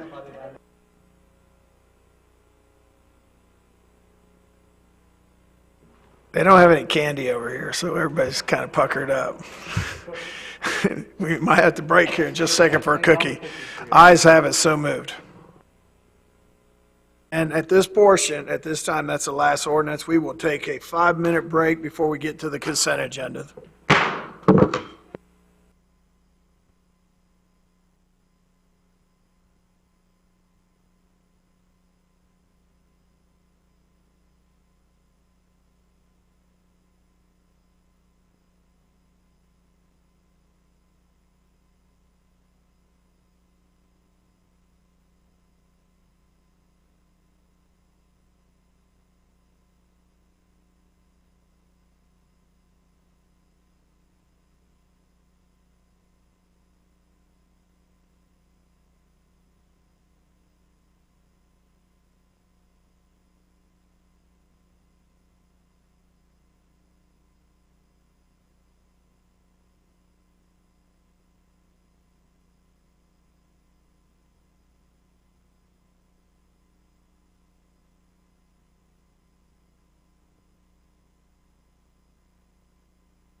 He's ready to rock. And when Rodney's ready to go, I'm ready to go.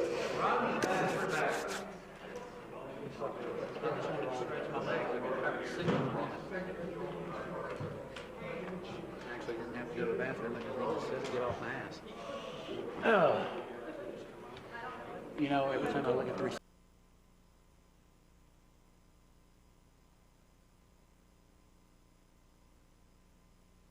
Everybody saunters their way back to their chair. I see him remake. Soylent Green. Yeah, instead of some of these crappy ones they keep remaking. All right, we have, Do we want to go ahead and approve the ones that she didn't pull and then go back to that, or?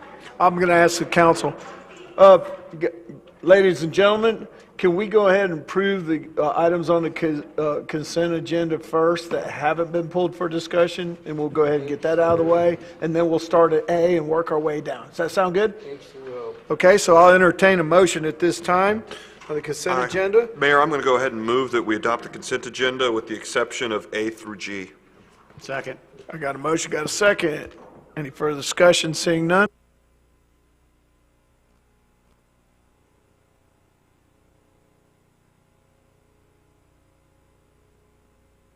Unanimous, so moved. All right, we got A, B, C, D, E, F, and G, all pulled for discussion. So let's start discussing 6A, request approval of contract extension for the asphalt services with H&T Contractors. Who wants to start? I'll let Ms. Renzo do it. He's the one who wants to pull.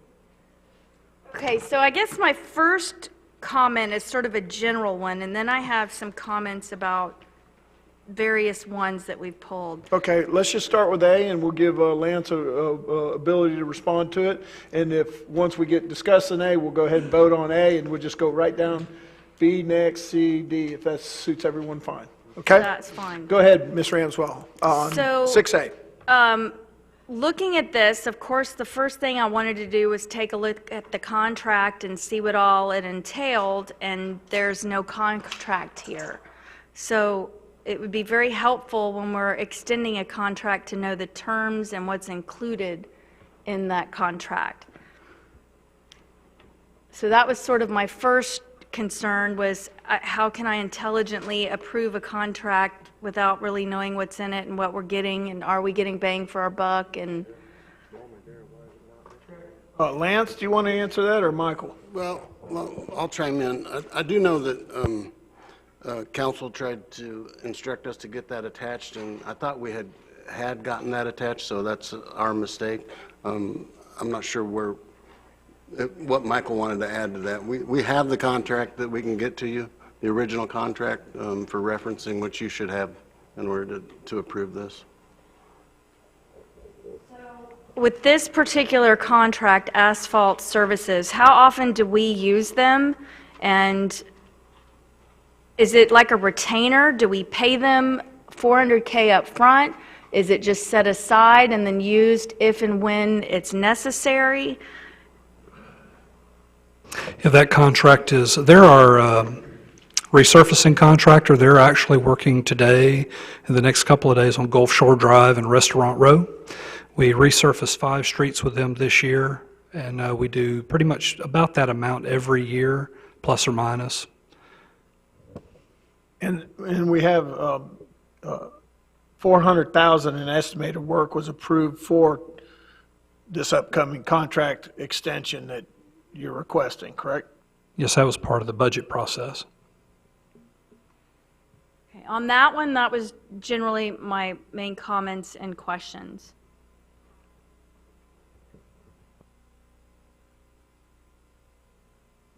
Let me just add one more thing. We went out to bid for this, and I believe we got 4 or 5 respondents, and then the bid committee selected the contractor based on, price and availability and such. And this is just an extension of that existing contract with no changes. So when did we go out to bid for it? That was in 2017.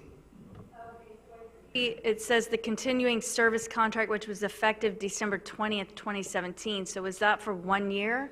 Yeah, that's correct. And it's eligible for renewal 4 times. So it expired last December.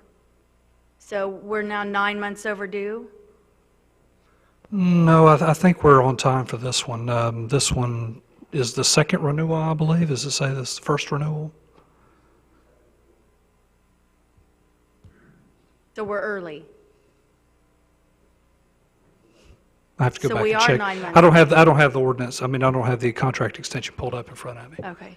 And that's another reason why I'd like to see the actual contract, so I can see the beginning dates, the end dates, and just, take a look at stuff. I think the December date that you're looking at may have been the original date when it was first issued through the RFP, but all of these contracts that you've pulled, for the most part, they run our fiscal year, so they expire at the end of September, and we renew them for October through the next September. Good to know. Okay. Kyle, have you reviewed this one? Any concerns? Yes, I've reviewed the contract and the extension. Staff provided them to me Thursday, so I did have a chance to review all of these, and they've met with my approval. Okay, Mr. Mitchell? I'll make a general statement that applies to all of these things. First of all, if you at home and you got a Visa bill for $1,000, you wouldn't pay it without seeing what you're paying for. So I'm too disturbed that we don't get to see the contracts. I'm not going to vote for something that I don't know what the contract says, number one. Number two, I realize we did a contract in 2017 with options to extend, and we did the RFQ or whatever back then. But have we tried to shop it since then to see if we can get a better price? That's my first question. And if not, why not? No, sir, it's I believe it's just kind of standard operating procedure. If the vendor provides you with a good product and timely, that you would just extend that contract. And my comments have nothing to do with the vendor. This is nothing personal about the vendor. But I'll tell you, I call up the cell phone service sometimes, or call up Cox. Tell them I've been a loyal customer, what can you do for me? And they end up giving me a better price, or they end up giving me more service for a better. Just the fact that we went out for an RFQ in 2017, things have changed. There might be another company out here that's hungry for business, and we might get just as good a service at a cheaper price. So I personally think we ought to be going out for bids on every one of them. If these people want to rebid it and they're good, that's fine. But just to rubber stamp these things is unacceptable. And we definitely need the contract.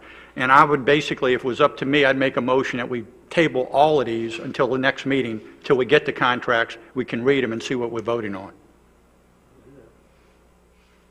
And that's a motion.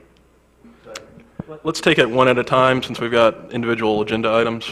Okay, and the other thing is, the other question I have is, you said, Kyle, that you got this on Thursday. That's correct, Mr. Min. Can somebody in staff tell me the protocol? Does our legal team get these things? And if so, should they get them a little bit sooner than a Thursday before a Monday meeting? If that's directed at me, I can tell you that they should absolutely get these before Thursday, before a meeting. Okay, well, I'm just saying, I'm trying to understand protocol, because I didn't know that, and I just heard he got on Thursday, and to me, that's not enough time to review a contract. I will say that some contracts that require more work, staff usually does send those to me, or much earlier, so.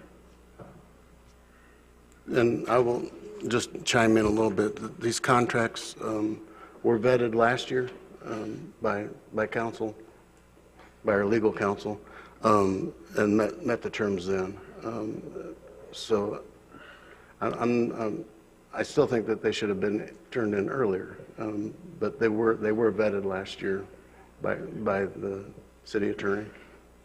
And all I'm saying in conclusion on this is the fact that it's not a shot at the company. I have no issues with the company whatsoever. But we're here trying to make decisions to spend money, and I don't even know what I'm spending money on. And we'll just talk about that more in the other thing. Do we have any risk of jeopardizing any of these contracts by extending it another month for us to review the contracts for A through G? I have the contracts in front of me right now, so it's hard for me to say. Okay, well, I don't think that's too crazy. Well, I would. If you want us to go individually through all of these, I mean, I'll support giving it another month, giving it another 2 weeks. Well, do these contracts expire now? Are they expired? My understanding is they expired at the end of our fiscal year.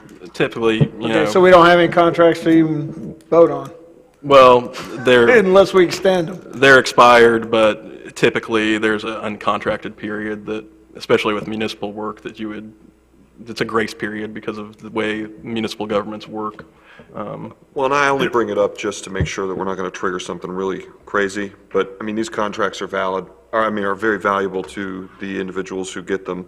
And I don't think that they would probably be too interested in digging their heels in. Because it's not in their best interest. They want to keep these contracts. So, you know. I believe the risk is probably minimal, but I can't sit here with absolute certainty and say that. I understand. If they're void, Can they're I- void. We can always Can put I out make- RFPs. Go ahead. Just for a second, in the past, when something like this has taken place, council has authorized a month-to-month, and maybe we could extend their contract by 1 month, which would keep us in the green light for getting projects done, and then we can bring back the actual contracts, which again, I apologize, they should have been attached at the next meeting for your review.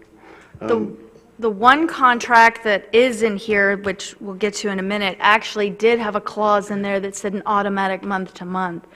But I don't know if any of the others have that. And with this one that we're looking at now, if I'm calculating extra year, we're 9 months over. So maybe it has that clause in there, I don't know. If I'm tracking on what you guys are saying, I mean, we got a long meeting. I mean, why don't we just call the question and extend each of these for another 2 weeks?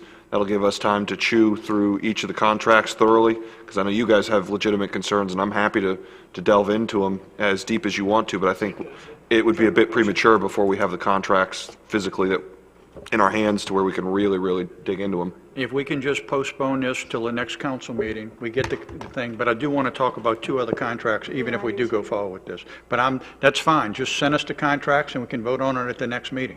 Well, we got to vote on your motion first. Right. Well, Unless you want to rescind it. I'll rescind that motion. Okay, the motion's been rescinded. Okay? So, Just one quick comment, just for the sake of the city as a whole. We have the asphalt contractor performing work right now, so I just don't want to get us in a legal bind. They're performing work on Holiday Isle right now. Per your suggestion, let's motion to keep it for a month. Make that motion, that way we're not in any bind, okay? That'd be my recommendation as well. Okay. do we know? I mean, it might already be in the contract. We don't know. Do we have to do these individually, or can we just do it as a Yes, we need to blanket? do them individually. Okay, Mr. Dess is going to make a motion. Well, you've rescinded yours, so I'll make the motion that 6A, the contract be extended, instructing staff and legal counsel to reach out and communicate our desire to extend it into a month-to-month arrangement and bring it back at the next regular meeting. Second. Got a motion, got a second. Mr. Braden? I just want to say that before we get to it, that 6B is under my name, and I still want to discuss that, so We're only talking about We're just going to do them one at a time, Rodney, so B's next. that's why I just brought it up. I just want to go ahead and skip that Yes, sir. one, because Okay. it's my name. That's all. Oh, okay. Got it. All right, we got a motion, got a second. Let's vote.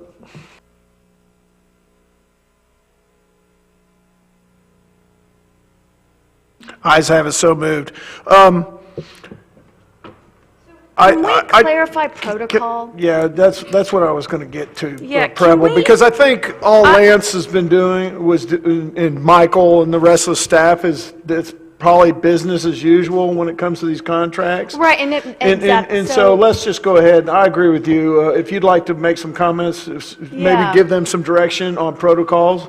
Now, Let's go down that route real quick. And I don't mean to sound harsh, but in the past, there have been contracts slipped past us on purpose, and I'm not saying that's what y'all are doing, but we had gotten to a point where contracts were being included because I raised a stink and others spoke up, and so I'd like to see us continue, whenever we have some sort of contract, having that provided so we can look at it. But what is the protocol in terms of these contracts? How often do we rebid them? I see some that said, the third of the fourth renewal. Is it 4? Is that the standard? Is it 2 years, 1 year? If you can share some of that insight with us, just so we know, and it'll help too, whoever I'm directing this. Several years back, and I believe it was the city attorney at that time, opined that we should only allow for up to 4 renewals, and then we need to go back out to bid again. In many cases, especially with asphalt and concrete in the past, I can't swear to it right now, but by maintaining that contract, by renewing it, we're guaranteeing a lower price instead of, and I understand sometimes the price goes down, but most of the time we're getting a better price overall because it's a longer term. And I just want to raise the fact that doing RFPs every year on all the contracts this city has, we'll wear ourselves out. Sure, and some of them are 5 years, though. Some of them are much longer contracts. Yeah. So, and I just don't know which ones are which ones. And I agree with you. I don't want us to have to deal with this every single year, but I don't think, are most of them every year? They're not, are they, or are they? Now, most of them have up to 4 renewals. But okay. But that's what these are, renewals, right? Yes, there's So they fall within that 4-year deal. And so normally we wouldn't put these out for bid because they're up for renewal. Now, you guys didn't see the contract, so that's the big issue. You want to see the contract. So if we looked at it and saw something, they can do better than that or whatever, then because we could most of these contracts here are within the 4-year time frame, and most of the people on this council voted for them, except for a couple newbies within that 4-year time frame. So okay. Well, They're usually not automatic renewals, though. The council has discretion to go out to bid if they want. Just wanted to clarify that point.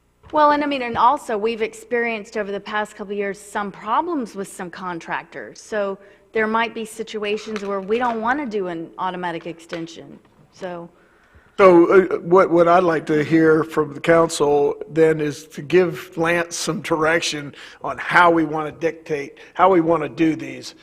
Because ideally, these are consent agenda items. This is how the county does it. This is how most municipalities, because everybody's got confidence in the staff and the city manager that they're going to get good contracts for a good rate and good fee, and we approve them in the first place after the RFP, and after that, they're just renewing the contract. So let's get some protocol down, just to give them some coverage and not ruffle their feathers, at the same time give you all confidence that I think they're if doing the the right thing. contracts had been here, that would have been, for me, that would have solved almost everything. We have questions because we don't know what it says. That's all. And I think 90% of our questions would be answered. They are absolutely to be included in this package. Back to your protocol question, I think basically just moving forward, as we get these things, I certainly understand that there is a reduction with a multi-year contract, stuff like that. But just if we see the contract, just clip that in there.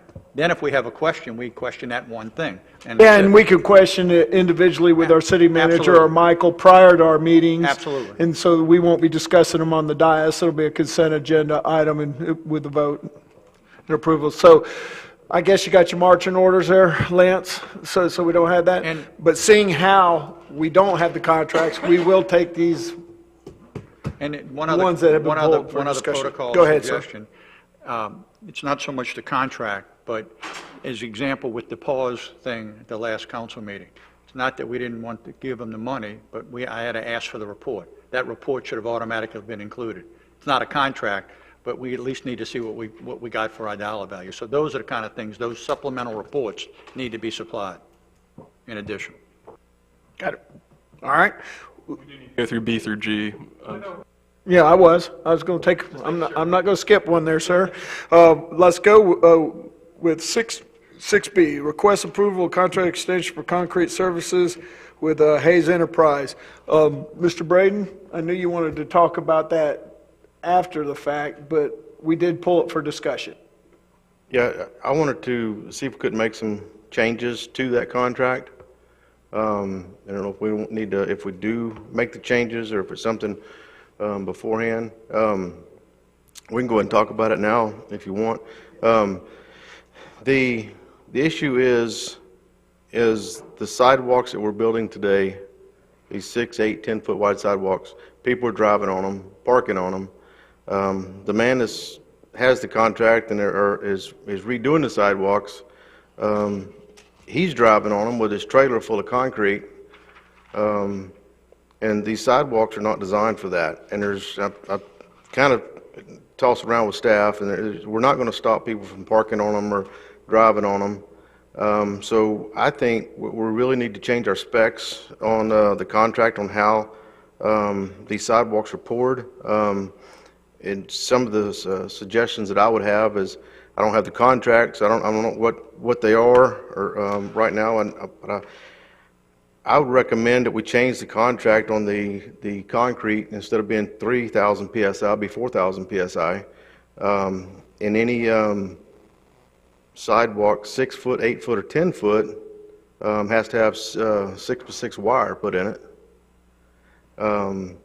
And I don't think, last time I saw the contract, I don't remember if it had a slump in it or not requirement, but on all sidewalks, it'll be 4,000 PSI with a no more than a 4 slump on the concrete.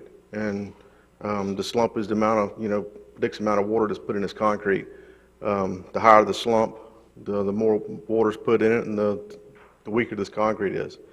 So that would be my recommendation. I'd love to hear from staff if they have any recommendations, but I believe what I've been told is the sidewalks on the on 98 they do pour them at a 4,000 PSI because emergency vehicles and stuff do drive on them, and I think that would help us. And really the difference, and Mr. Buckingham may be able to give us a little bit better idea, but I know buying concrete, the difference in price between 3,000 PSI and 4,000 PSI is really not that much. And for a concrete guy to put the wire in it is really not a whole lot either. We're not talking like doubling the price or anything. But I'd really like to put, even if we go back with our contract we have now, add this to that contract and see what the prices would come back at. I know they come back a little higher, but come back with that, but then that would stop us from, in the future from repairing these sidewalks, so much. I mean, even the wide ones we're repairing them, and I hate to even see the guy that's fixing them driving on them, because concrete, it depends on how it's cured. Within 3 to 7 days, it's 70% cured, and it doesn't cure till 90% for 28 days. Go ahead, Bart. Yeah, I hear you, Rodney. I think I agree. I'll make a motion if you'd like. That'll kind of encapsulate some of that stuff too. I'm going to go ahead and make a motion that we take item 6B and instruct the attorney to communicate our desire with the contractor to move to a month-to-month, set this, and then staff to set this item for the next regularly scheduled council meeting, and also instruct staff to reach out to Concrete Services with S.H. Hayes Enterprises and discuss the issues with regard to PSI, with slump, with wire that Mr. Braden brought up, and to bring those proposals back to us for review so that we can do a cost analysis with regards to keeping our contract as is versus changing the contract with Mr. Braden's spec changes. Michael, you got those wrote down, right? Okay, so I got a motion.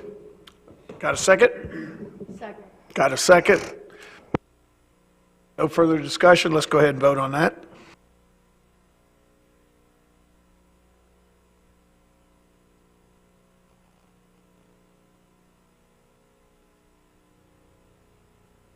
Ayes have it, so moved. Thank you. Let's go ahead and move on to item 6C. Mayor, I'll go ahead and make a motion to instruct the attorney to communicate to S.H. Hayes with regards to the fencing services contract, our desire to move to month, and instruct staff to set this item back for review at the next regular council meeting. I got a motion. Do I have a second? Second. Got a second. See no further discussion?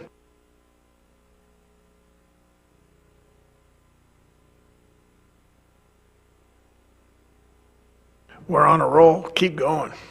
Mayor, I'm going to go ahead and make a motion for 6D and instruct the attorney to communicate to the Emerald Coast Striping Company doing business as Coastline Striping our desire to extend to a month-to-month the road striping services contract, and to set this item, and staff to set this item for the next regularly scheduled council meeting. I have a motion. Do I have a second? Second. Okay, I got a second. Anyone have any? Yes. Go ahead, Steve. Okay, I don't know, 2 months ago, I asked staff to check into the striping machine, the rental. What's the status on that?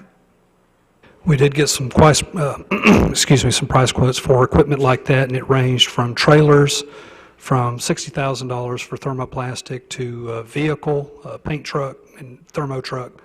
It's about $240,000. So I guess my question is, and this holds true for a lot of these things, I certainly understand when you look at the background on all of these things, it says public service or whatever the department is, has limited manpower. I get that, and you have to outsource. I understand that. But some of the money we're paying these contractors, we could possibly even do away with that outsourcing and hire another employee for the money we're spending. So, you know, from a cost-effective standpoint, you know, we're spending $80,000 on this striping machine. My first of all want to know is, are they striping the streets, or are they striping our parking lots? My department has a hand liner, so we're able to do. No, I'm saying this company, are they doing, again, that might be in a contract, we don't have it, but are they doing street striping, or are they doing parking lot striping, this specific company? Street striping. Okay, because, again, I know there's a formula there, and I know you have a grid on what's doing, but would we not be more cost-effective to rent the machine and have staff do it ourselves? It's a question.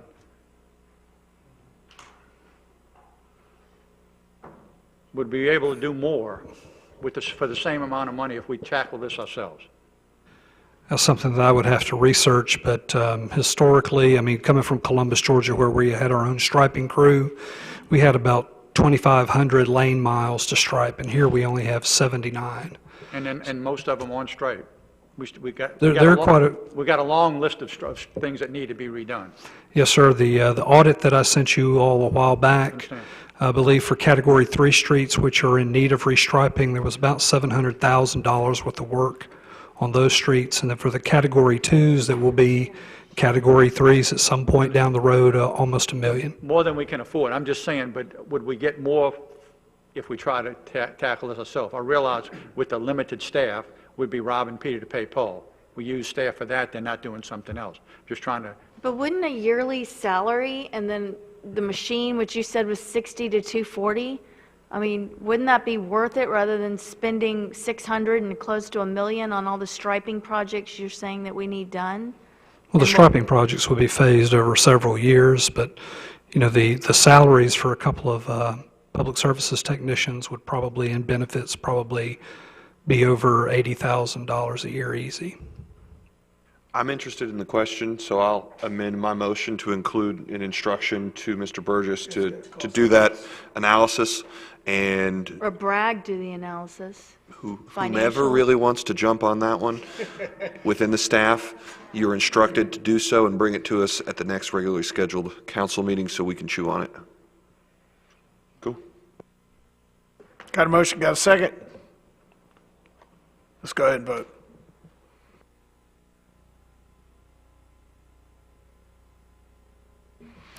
Ayes have it, so moved. Mayor? Hold on before hold you on. make your motion. I got something you may add to. Yeah, go ahead. Okay, this isn't regarding the fire and safety. Again, I don't have the contract, so a lot of questions be asked, but we're looking at, and I'm trying to get to the page. I use this company. We're looking to spend $15,000 on security. Can anybody talk about what that's for? I know we have an alarm system, but what are we getting for $15,000? We have alarm systems on all the buildings. We have card readers on the buildings to limit access to the rear of the building where staff has their offices. There's a fire monitoring system and such. So I guess let me be more specific, and I understand that. Do we own the equipment, or are we renting it? The alarm systems, do we? I can't tell you that right now. I don't I would know. imagine that we would own it. So I don't understand how we're spending $15,000. I realize we have alarms, I realize you have the card system, but is that just $15,000 for annual maintenance? If we own the equipment, I don't understand how it's $15,000 a year. That's a monitoring fee. Well, I think we need to go out and look, I think we could possibly look to do better on that. It seems like a lot of money for just a monitoring fee. Okay? We can certainly go back out if you'd like. Again, it's nothing about the company, but I just look at this, if we own the equipment and we're not renting it, if we rented it, that'd be one thing. But I just look at these dollar values and I'm saying, what are we getting for this? This is it's a 1 year, this is for a 1 year contract extension, but this has been extended since 2015, year after year after year. Okay, this is not a 4-year thing, this is a yearly extension, so I'd like, if you want to make the motion, Parker, I just want to go ahead and make sure we get I want to go out with an RFP for this, RFQ. Michael, does this include our annual inspection of our fire extinguishers, fire systems? No. No? I don't believe so. But it does include one additional thing, a camera system that we do have on the exteriors of the building. But that's all part of the alarm system. Steve, I've been hogging the motions. I'm going to let you make it. Okay, I move that we extend this till the next council meeting, allow staff to enter into contract for another thing, another month, and please go out and look to see if we can get any other vendor that might want to bid on this. And again, send us the contract, because I'm not sure what this $15,000 entails. Second. Got a motion, got a second.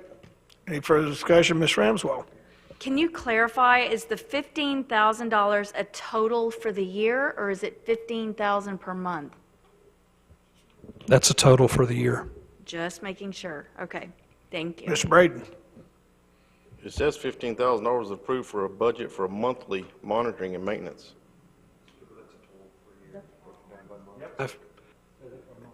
Let me double check that just from, if y'all could just give me a moment. And do all of our buildings have cameras? The library, community center? The community center, the library, the annex, and city hall all have cameras. And this $15,000, is that pays for them, somebody else to keep that footage?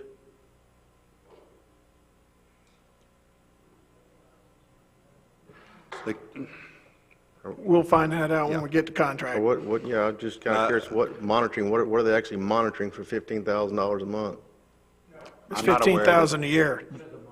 You've seen the ads on the TV. It's the girl in the call center with the headset ready. Don't you watch Live PD? Yeah. And I'm just curious if what are they actually monitoring, or what this is for? Okay, we got a motion, we got a second. I have a question too, if you're finished. We'll find out with if you guys approve the motion, we're going to find all that out, right? Because he's going to, the motion is to put it out for bid. Okay. Okay. But then we're just proving this for a month till we get all the answers? Correct. Okay, thank you. You good? Is this the system that you just installed last year? We've been incrementally updating the camera system for about 3 years, I believe now, and I misspoke. We also have Public Services Building is also on the camera system.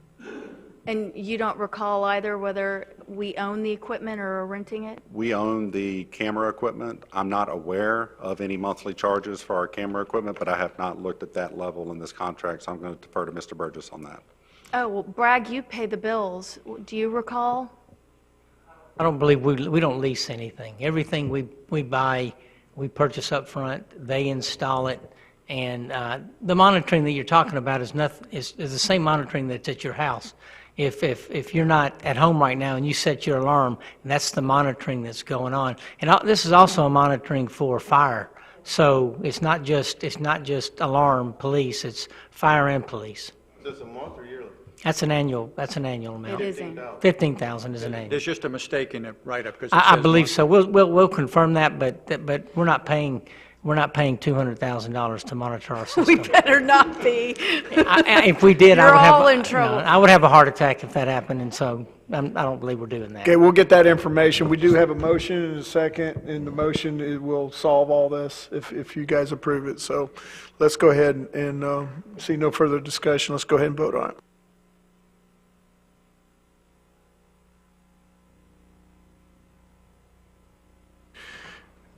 Unanimous, so moved. Michael, you'll be working through the weekend this weekend? All right, we got two more. 6F. Yeah, Mayor, I'm going to go ahead and make a motion that we instruct the attorney to contact Florida Septic and Sewer and communicate our desire to move to a month-to-month and instruct staff to set this for this item for the next regularly scheduled council meeting. I got a motion. Do I have a second? Second. I have a second.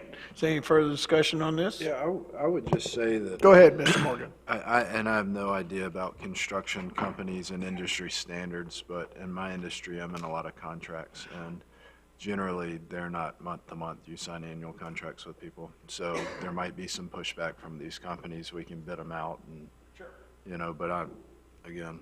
Yeah, well, this is just temporary, so everybody can examine the contracts and make a decision whether we're going to extend these contracts. Got it. Thank you. So hopefully they'll wait, let us have a little breathing room, and before we do our final actions. And I guess if the council's dissatisfied with any of these contracts, after they're presented to us, we can make a decision then to put specific ones on out for bid. So I just think this is, in the end, it's going to be more informational than contractual. So we'll just keep pressing on. We've got a motion. We have a second. Go ahead, Ms. Ramswell. So just a question, what services does this encompass? Because, I mean, am I wrong in thinking that Destin Water Users covers our sewer systems? Destin Water Users covers the sanitary sewer system. Okay. This is for storm sewer maintenance. Okay. And basically, it is the cleaning of large diameter storm sewers and the removal of sediment from our stormwater treatment units that we have installed around town so that removes sediment prior to discharge. So I remember a couple years ago when we had a problem with branches and junk blocking the different drainage things and outfalls and all that. And we sent out, I think it was David Campbell, and he took a couple of the guys with him, and they went out and personally cleaned all this stuff out themselves. Is that a different thing? That some we do in-house, some we don't?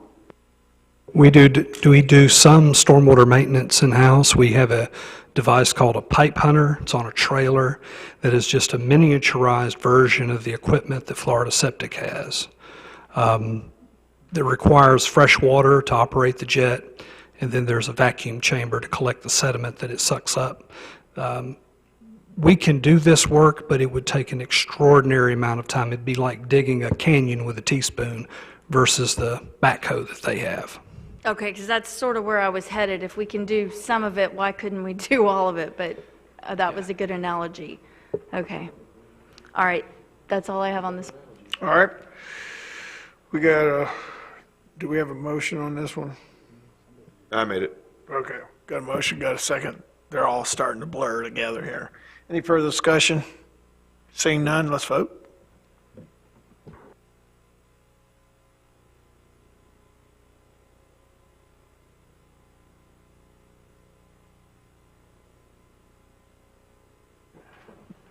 Unanimous, so moved. All right. Okay, Mayor, I'm going to hop in on this. Mayor, go ahead. This is another one of those ones, it's been year to year since 2013. Again, on this one, we have a contract, but it doesn't speak to much. I think we should definitely take a look at this. I guess the question I have, some of the justification is that this company is the only qualified company within 20 miles. And it's a local Destin company. It's been here for probably 35 years. Right, I understand. Yeah, longer than that, 40 years. That's fine. Again, I don't know what we're getting for $12,000. I'd like to extend this for a month and go out and see if we could possibly bid this out. Do that, that's a motion? Yes. Okay, we got a motion? Second? Second. Okay, Ms. Ramswell, and you're first. We have a motion, we have a second to discussion. Ms. Ramswell. Okay, so a couple questions / concerns on this one. This actually had the contract provided, which was great, but then it brought up even more concerns because when I look at this contract, it was done in 2013, and it was only a 6-month contract. And I don't see where it allowed for any extensions. So are we missing separate contracts that were for extensions, or have we just been hoping that nobody said anything? What's the status there? There have been extensions provided every year for quite a while. And Ronco is the authorized Generac generator service provider. And so the generators that we have are Generac brand. Okay, I guess I'm curious why the other ones just provided nothing, but this one provided a contract but no extensions. And This one was a little unique because we had run out of the extensions. I had to draft this first why there's a amendment to the contract, and so that's why it was included. The justification here is that since Ronco is the service provider of Generac, that it's the sole source. I believe we're also under the purchasing threshold here, so we don't need to go out to bid, but of course that is the council's discretion to go out to bid here. so this one then, if this was a 4-year, or if this was 13 and there were 4 allowed extensions, we're already a year overdue. Yeah, we could be. It could have. I haven't seen the other extensions. We might be operating without a contract here. That's not totally uncommon, but we would, of course, rather be under contract. If I could direct your attention then to page 249 in our books, which is actually page one of 3.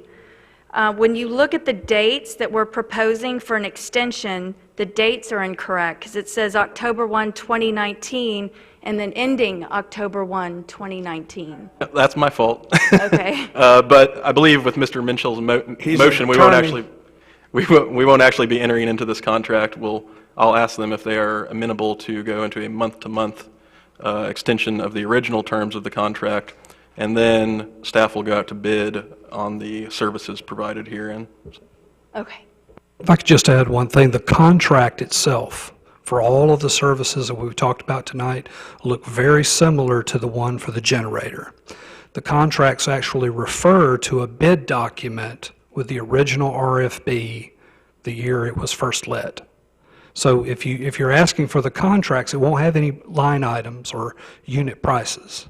Now I have to go back and find the original bid item, those sheets. And I can do that, it's not that big of a deal, but I'll make sure to attach those as well. So you can actually see what we're paying for an hour's labor or whatever it is. Personally, I'd love to see that, just to get an idea of where the money's going and what the bid was. And does that show, or are we even allowed to see if there were other bids or not? It was all part of the procurement process, so I'm sure we have it somewhere. So let me add too that the bid specs that each individual company turned in and the winning bid, who would have the contract on, those bid spec sheets become a part of the contract. So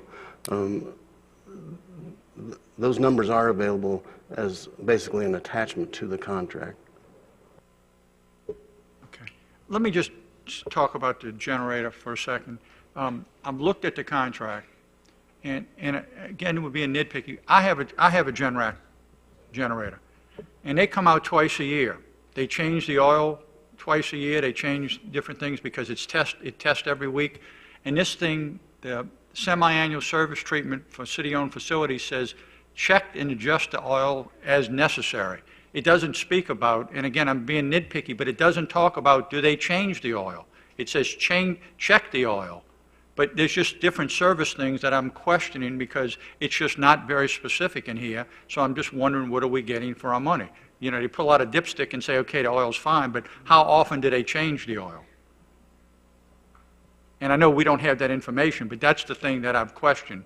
We're paying money, and I'm just not sure what we're getting for it. not about the company. I'm not questioning the company. It's just the overall, the lack of information.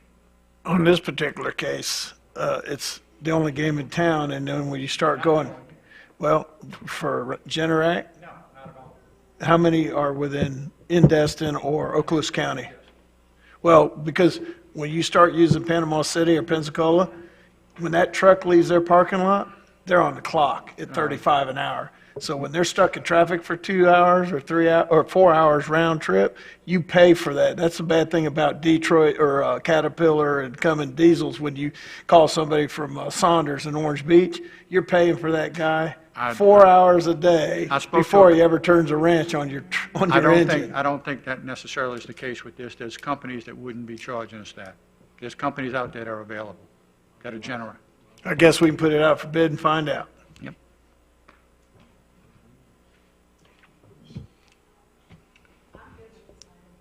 So, I've talked my piece. do you guys want to synthesize it into a motion? Sure. I didn't put anything on the, I didn't, Steve did. Steve did? Yeah. All right. Okay, we got a motion. Beat me to it. Okay. Yep. Mr. Braden, I see you're up.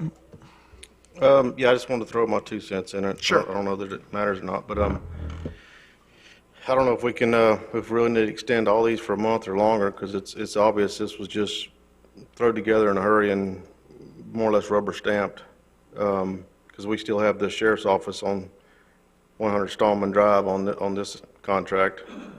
It says, and more to Steve's point, the number 4 says to list an annual cost to perform a semi-annual inspection for each of these generators. Again, it just says inspect them, and nothing about a yearly maintenance. And I would think, as far as a yearly maintenance, I don't know what this was. It $12,000. I have no idea what that would be for. But I also have a generator. Of course, it's nothing like what these are. But I can I actually do my own, order it. And Generac sends me a box with the oil filters, the oils, everything, spark plugs, air filter, the whole 9 yards, everything I need. And for mine is $127, I think. I mean, you would think our guys, if we have a mechanic, you know, this maybe something he could do. I don't know. Like I said, I don't know what we spending $12,000 on, if that's just a estimated or not to exceed or what. But they need to be. I thought somebody comes out every once a year and changes the oil and inspects them and make sure they're running and whatnot. And the battery's got to be replaced every 2 or 3 years. So, but anyhow, yeah, hopefully we can get this back out. All right, we got a motion, got a second. Seeing no further comment, let's go ahead and take it to a vote. Ayes have it. So moved. All right. Yep. Yeah, we already passed everything else. We're good. So, yep, we got that. We got A1 out of the way. Ms. Braden, you looks like you got a couple other items you'd like to chat about. So let's go ahead and take it away. Yeah, the number 2 is the Joe's Bayou launch and boat ramp. More specifically, the new property we purchased, the old cement plant. Just to give a little bit of history on that, when we purchased that piece of property, started to talk about purchasing it, I believe it was my understanding that the council and wanted to purchase that piece of property for an extension of the boat ramp property, not to extend the ramps, but overflow parking. For the most part, is what that property is going to be used for, and some green space. And we'd also talked about, we really wanted to put a workshop together to get the public's input of what they would really like to see that piece of property turned into. And then we spent $57,000, I believe it was, to hire a contractor to clean that property off. And best of my knowledge, all he did was sold all the 57 stone that was on it, and then crushed all the concrete up on it and sold that and left. I have pictures of the concrete that was there before they started, and it's still there after they left. And then between David Campbell and Dennis of Public Works, there was still more concrete hauled over there and dumped. Several hundred yards of dirt and debris was dumped over there, and it was in worse shape than it was when we spent $57,000 to have it cleaned off. Myself and Mr. Buckingham, and mostly Mr. Buckingham, arranged for the contractor, the CW, that's doing the work on 98, to give us a dozer for free, which would have cost the city probably, if I had to guess, $6,000 or $8,000 for a month. So we could go over and push all that dirt down and put the concrete and debris in the dumpster. And then they're leaving us about $30,000, $40,000 worth of asphalt millings over there. So we can use it for temporary parking until we get that thing developed, which may be, I don't know, maybe 2 or 3 years. We've been working on the Heritage Park up there for what, 7, 8 years, 9 years now, so I ain't no telling when we're going to get this one developed. But anyhow, we finally got that done by Labor Day weekend, and probably had at least 40 trucks and trailers parked over on that property that day instead out on the highway and on our sidewalks. But then we kind of thought we was all on the same page, and apparently some things came up and we weren't, so we kind of want to put a halt to it. And I want to bring it back to council because apparently staff is on one page and myself and Mike are on another page of what's that park is supposed to be over there, what we're doing over there. I know we're doing temporary parking for now, but we kind of wanted to start laying it out a little bit to kind of use it for parking, overflow parking, and maybe redo the entrance to the boat ramp and try to work out all the bugs with that now, the problems we're having over there now, before it goes to hard copy and we spend, the $3 or $4 million, whatever the grant money is, to do it, and then find out we got problems with how the traffic and whatnot's working over there. Because we know we do have problems now. The guys that are working down there on a daily basis, they have identified the problems, and it's the same problems we've had for years. So just want to get the council's consensus on, is that still, am I just way off in left field as far as what, we want that over there? Did we buy it for overflow parking / greenscape? Maybe some benches. We had that real rough preliminary drawing that we saw here a month or so ago that just saw a driveway going in there and circling around, coming out, and that was it. But they said it was just real rough. That was just something to start with. I know we talked about maybe having some docks or some slips or something over there for people to actually pull up to and to go get their vehicle and then come back, because right now it's chaos when they pull up and they tie up a ramp, and nobody else can use it, coming or going, until they do. So, that's just some ideas, and I would really like to do the workshop and get the public's input as, what we want to do with that piece of property and what the public wants to. And my next question would be for staff, as far as when we got off on, everything was fine until, I guess we were told that the grant did not pay for parking or fund parking, or parking was not part of that grant. So I would like to know from staff is where did that come from? Who said that the grant doesn't pay for the parking, or where did that even come from? I don't know where that information came from. Part of this, it's a $12 million grant, which is a gift that would be tough to turn down. But additional parking on that property as a whole is absolutely a part of the grant. I'm not saying it's right where you're talking about right now, because I don't know exactly where it's going to go, because the design process is, I've got it right here. Looks like the state was supposed to go out for statement of qualifications this month, and then begin shortlisting their professional firms for the design, so we would know and get that input that you're talking about that we desperately need. Late November, early December, and then hire a professional design firm in January, and then the public input sessions would begin, and that's what you're talking about. We're making sure that the public is getting to weigh in on how it's going to turn out. the only thing that we have to do is make sure that we stay within the parameters of the grant itself. And there's a lot of wiggle room inside those parameters just so to make sure we maintain our $12 million. And part of that $12 million absolutely is for parking. Right.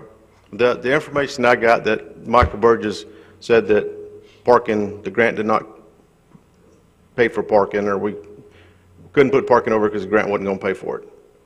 That's where I got the information from, that's where it started. I don't know where he saw it at, or if he got the information from somebody else, or how did that even come about?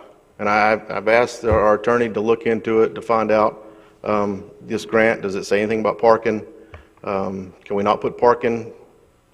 I mean, we got one park, I think, in this town that doesn't have any parking, and that's the Royal Melbourne Heritage Park, and we've been fighting over and trying not to get parking in it.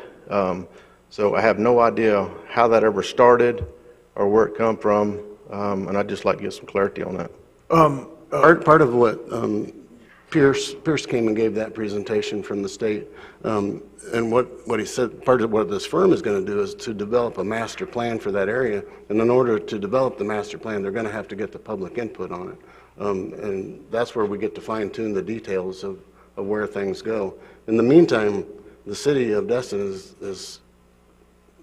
is looking at a $12 million grant, which I'm telling you, that's unheard of, especially on top of what the other grants that we've already got. Usually, I mean, if I got one grant like that in a lifetime, I would consider myself doing very well, and we're riding on 3 or 4 grants of that caliber. So we're very fortunate, and the environmental aspects of the grant are very important to that area.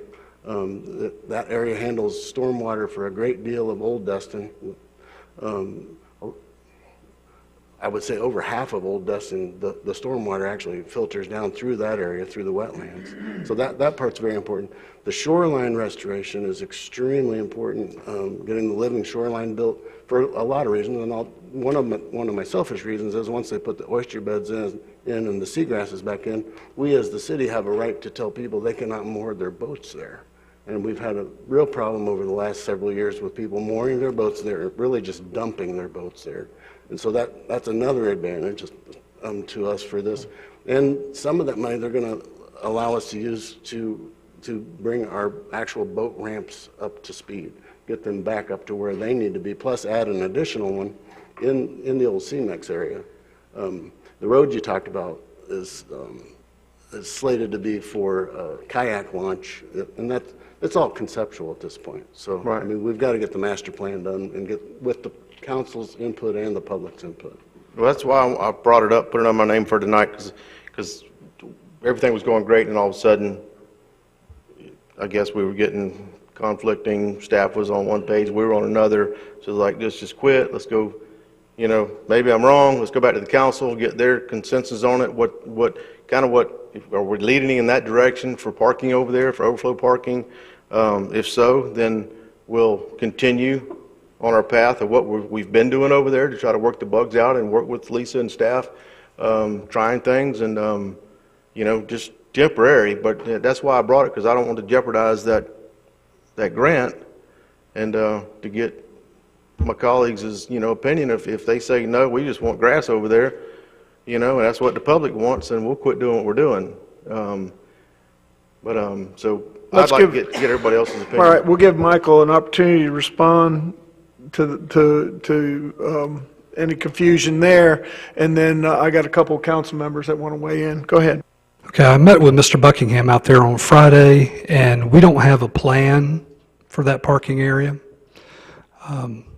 And so the asphalt's just kind of being spread as you go, the way y'all have been doing it. The conceptual plan that accompanied the grant application does show some parking. Again, it is conceptual. But what I conveyed to him is there is parking on the other side of the street. There's a boat trailer parking lot over there, about 10 or 12 spots. And there's a automobile parking area over there. But, and then there's a small addition to the existing Joe's Bayou, the existing lot over there that's that kind of will encroach into that tree line. But other than that, on that conceptual drawing, that was the only parking that was provided. That's what I conveyed to him. And the fact that we didn't have a plan. Okay, so basically, I guess what the gist of the conversation is we need to wait before we do any large change of that property until we get through the drawing conceptual process with the state. That'd be my recommendation. I mean, the temporary parking's fine, there's nothing wrong Sure. with that. But, I mean, the existing Joe's Bayou parking was designed for me and my grandpa when I was a kid, and he had a 12-foot aluminum john boat, and that's what it was designed for. And the boats and rigs that are coming in there now, I 50 mean, feet they long. don't even fit, so we're gonna have to redesign that entire space to accommodate the vessels of today. Right, right. Okay, I've got Chatham, want to weigh in? Yeah, thanks. I remember we voted to purchase this property back 3 years ago, and I remember the concrete contract that we entered into, the $57,000 one, and how poorly that was executed. But other than that, this council's never made any memorialized our intent to add more parking, except the temporary stuff that we just approved with you and Mike to do. Because I would have remembered it because I don't really support the expansion of Joe's Bayou boat ramp parking on that new parcel that we bought. I just don't think it's the best use of that land. And the good news is for the next 7 months, we're not going to have to worry about it because that boat ramp's not going to be full, which is one of the reasons why I don't support spending millions of dollars on that cement property to accommodate overflow boaters 5 weekends out of the year.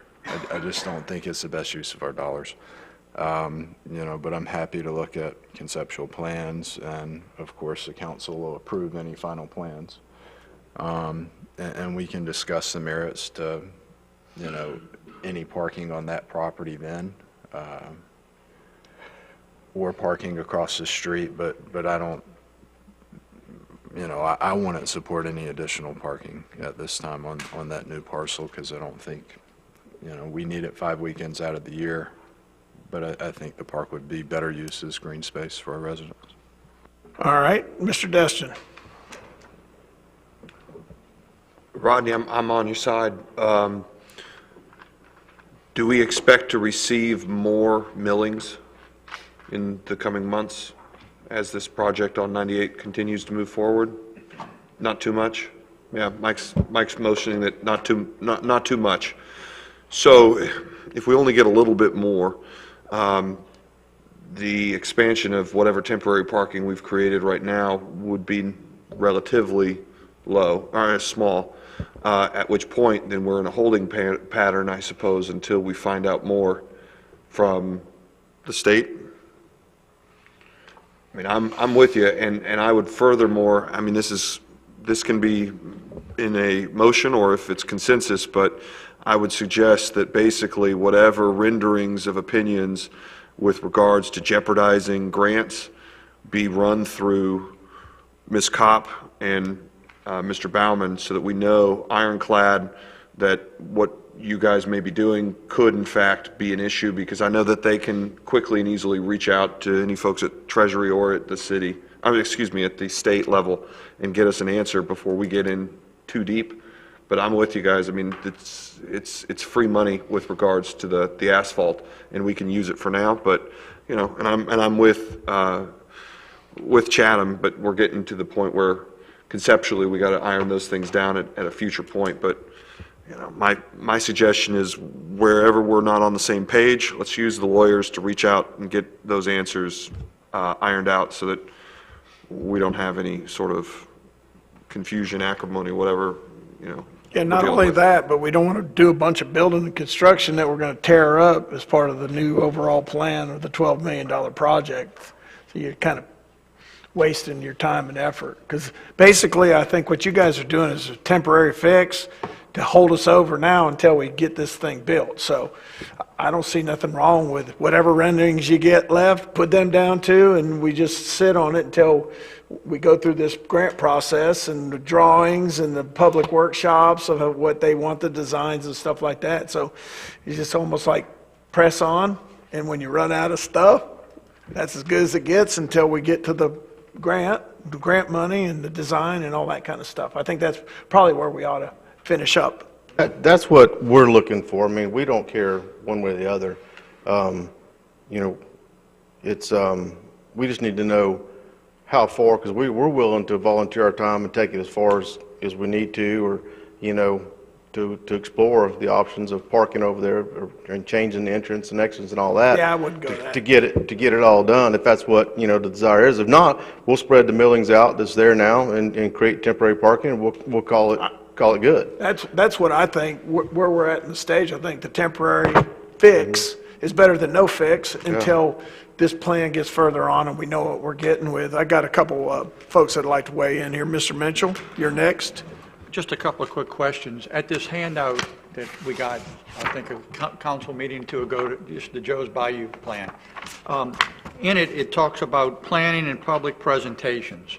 I know we've said several times, several people here have said about public input. Is this the portion that's going to be the public input, or this is a briefing to the public once we do it? In other words, it's tentatively showing potentially presentations in May of 2020. Yeah, that April through May, it was my understanding from Pierce that would be when the public would have the opportunity to weigh in. We get input from them. Okay, that was my only question. Thank you. Ms. Ramswell? Well, I think most of what I was going to ask was answered, because I was kind of trying to figure out whether y'all had been stopped mid-process after we'd approved something or whatever, but y'all are clear? Everyone's clear? Okay. They're just basically doing a community service, trying to make something a little bit better than it is now. So that's why my recommendation was whatever millions you get, put them out, make it as good as you can until we get through this process, you know, the grant process. What you're doing now is only helping, and it's not going to hurt. Probably, I would imagine most of it's going to be taken up when they build the actual park. But it ain't going to hurt to have it now, you know. So I just wouldn't do too much, basically. That's what we want to know, how, you know. Yeah, I just wouldn't go very volunteer our far. time as much as possible. By May, we'll know exactly where we're at, because we'll be through the public workshop process. Well, that's just, hey, government at its finest, boys and girls. There's two speeds in this world, the speed of business and the speed of government. Guess who always makes it to the finish line first? It's not the government. So One quick comment. Oh, go ahead. I'm sorry. My only concern for the sake of the city is if we reach I don't know where the threshold is where we are required to have a permit, and I don't want to jeopardize anything because we don't have a permit. So I would like to check into that. And as far as the millings go, and Rodney and I have discussed this, I mean, regardless of where we end up expanding parking, if we do, I mean, we can move the millings there for the foundation of those parking areas, so. And you I'm sorry, Ms. Ramswell, go ahead. I just wanted to build on this topic since you brought it up. I know we had a citizen come in a few meetings ago, and mentioned an environmental concern. And I have had someone else reach out to me with the same environmental concern about fly ash. And I believe that citizen had asked, and I reiterated that I'd like to see if we could do some research into the environmental impact study that was done probably back 2013-14 to take a look at that, because CEMEX or CEMEX, however they pronounce their name, actually did specialize in fly ash. So if y'all could please look in your records and see environmental reports and stuff and just make sure. We can do that. You had the LDC amendments on your list too. Okay. Yeah, so just to make sure I'm clear, we can go ahead and level out the asphalt millings that we get and create as much temporary parking as, you know, we can get over there with what we have. And we'll call it quits until we get the public's input, whatever, get a drawing. But is that it? Yes, that's what we're hearing. Okay. Is that? Everybody's head is everybody's looking at you. Michael, do you have anything to add, or? The will of the council presides. I said, when Lance interviewed for me for this job, I said, and I think he was asking me about my philosophy in this position. I said, I'm here to implement what you all decide, because it's the city of Destin, not the city of Michael. So, whatever you say is fine by me, and those are my marching orders, and I'll get to marching. I just want to make sure we leave here tonight that everybody's on the same page. That was the whole gist of bringing this up. All right, the next one is the LDC amendment. This is for, and I actually submitted my application for a lot split and paid my dues for the lot split myself. But to take my lot and split it in half and make 2 lots, I had to jump through the same hoops and do the same things if I would have built a 100-lot subdivision. I paid $1,300 instead of $1,500. And speaking with the attorney, this does, and I got the same application that I guess you'd get if you was going to build a 100-lot subdivision. Just a lot of things on that application just didn't apply to me. And that's when I met with staff a couple times and said, well, what about this? Why do I need this? And they're like, well, you just mark that off. You don't need it. And then, go down, well, you don't need that either. It doesn't apply to you. So talking with Kim, our land use attorney, it does need to be simplified. It is, it is apples and oranges. So that's what maybe Kim can elaborate a little bit more. We just want to redo this process. And so for people down the road, they don't have to pay the $1,300 like I did. It was be a lot cheaper. You'll make a lot of people happy, Rodney, with this one. Go ahead, Ms. Kopp. We're going to propose to just add a simplified lot split process, like Rodney said, so that if you are simply splitting a lot from 1 to 2, then you don't have to go through the whole platting process, because Chapter 177 of Florida statutes only applies to 3 lots splits or more. Okay, so that's the only thing you're held to. So you couldn't have some other tiers, like certain things. You get, simplify. If you're building like 10 units or less, you could have a simplified process. This No. is Florida Well, statute has it dictates. Florida statute requires platting for that. So, but we can do this lot split. Lots of cities and counties do it. It's very common. I'd really want to put that in a motion and direct staff to simplify this. Just the basic Okay, lot I got a split. motion. Second. I got a second. Any further discussion on that? Seeing none?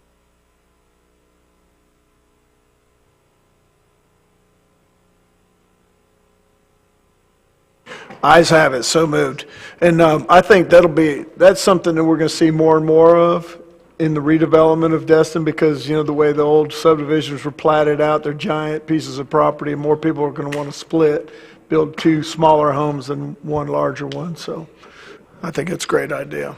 So, and you'll formulate an ordinance and we'll bring. Lewis and I will formulate the ordinance, and we will take it to LPA, followed by 2 readings at council.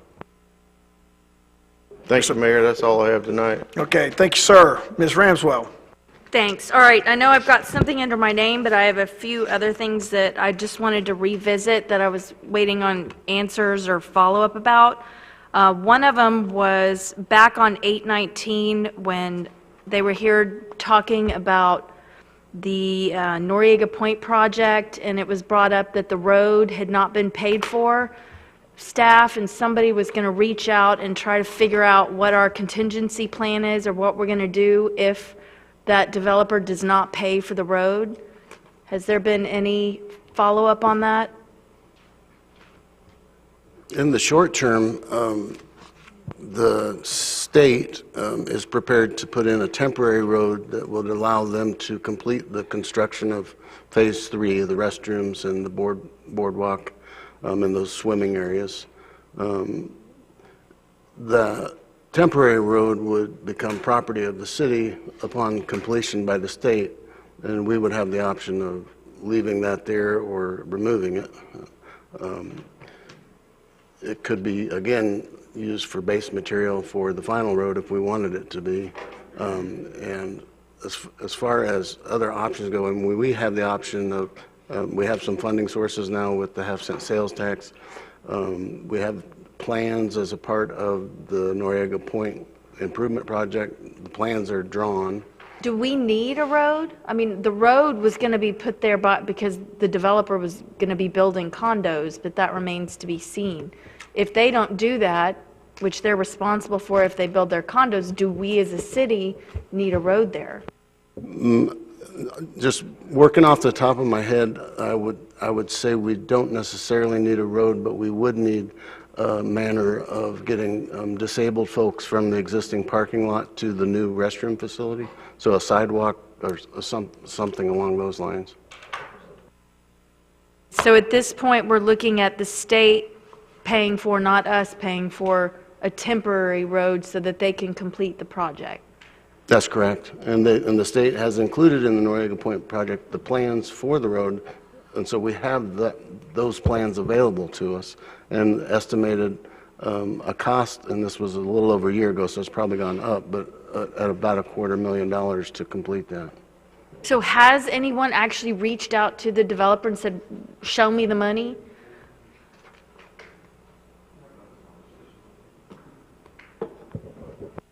I'm not quite sure how to answer that because they've challenged us on some things. I may want to defer to Kim or Lewis on this. But isn't that a pretty clear public benefit that they were to pay for the road? In my opinion, it looks pretty clear in the deal. So, I'm sorry, I don't mean to be like beating a dead horse, but should somebody be reaching out to the developer and saying, where's the money for the road? Or do we just say, oh, well, you didn't do, I mean, what do we?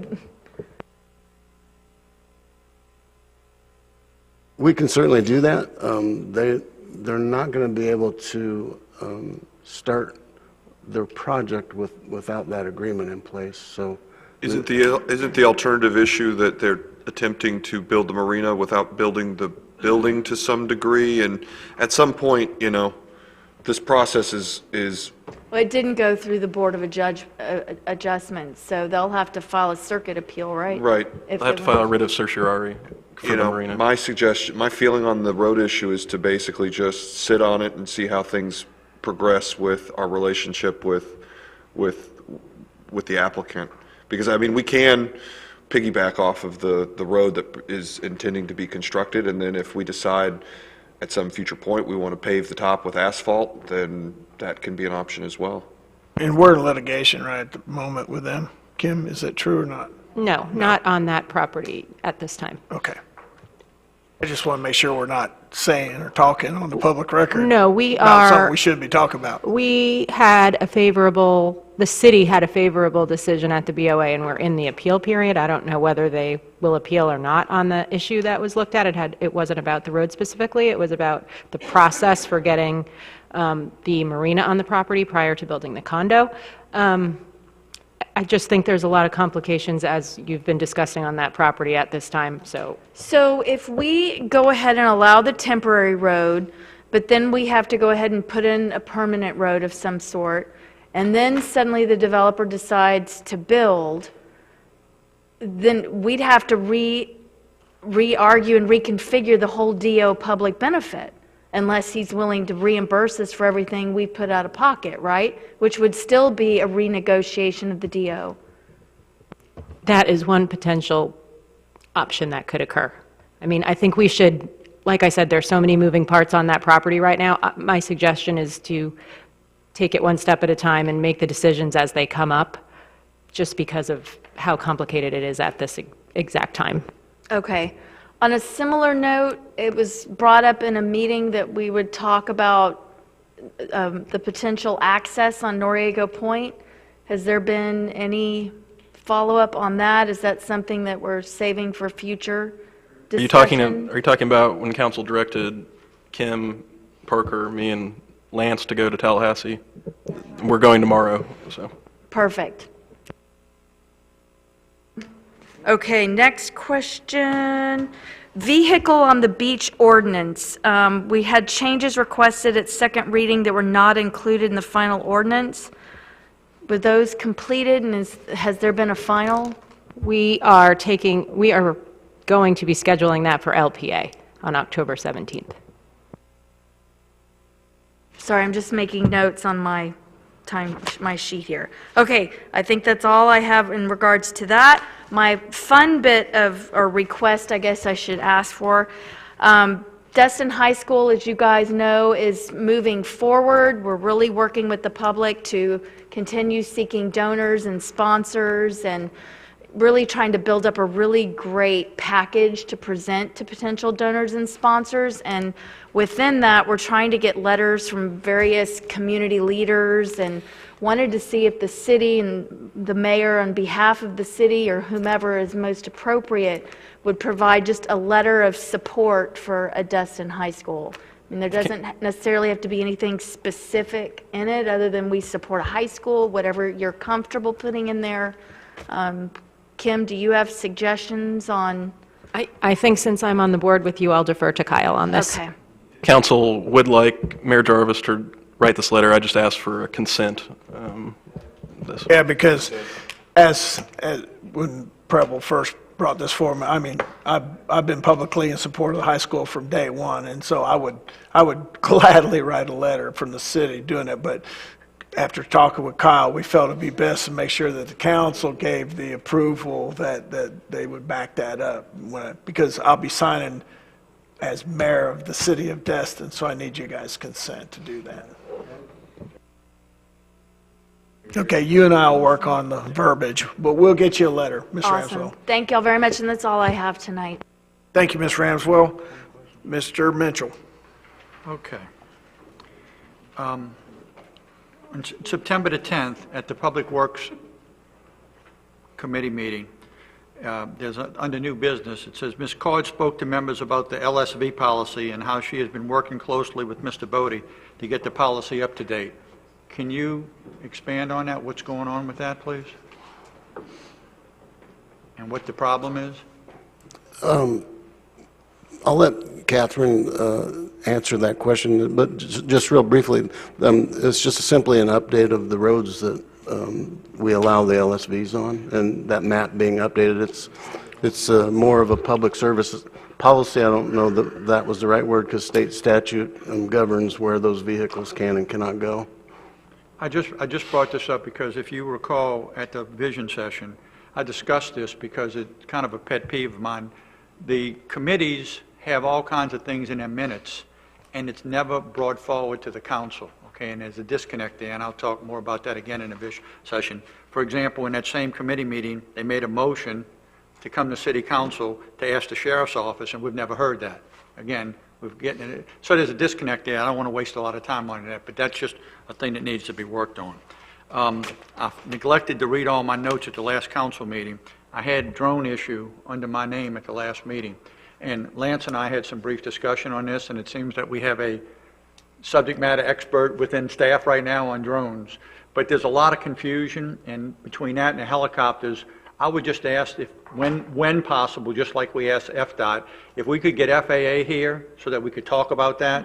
I don't have an issue right now. There's a lot of questions. Can they not? But just if we could put that on the drawing board to have FAA here to talk to us about that.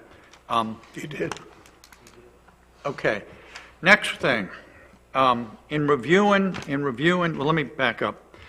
And I know this is not the federal government, but in the federal government, when I used to go buy tires, and I'm using a government credit card, there's a big markup on tires with federal tax, and the government doesn't pay that tax to themselves.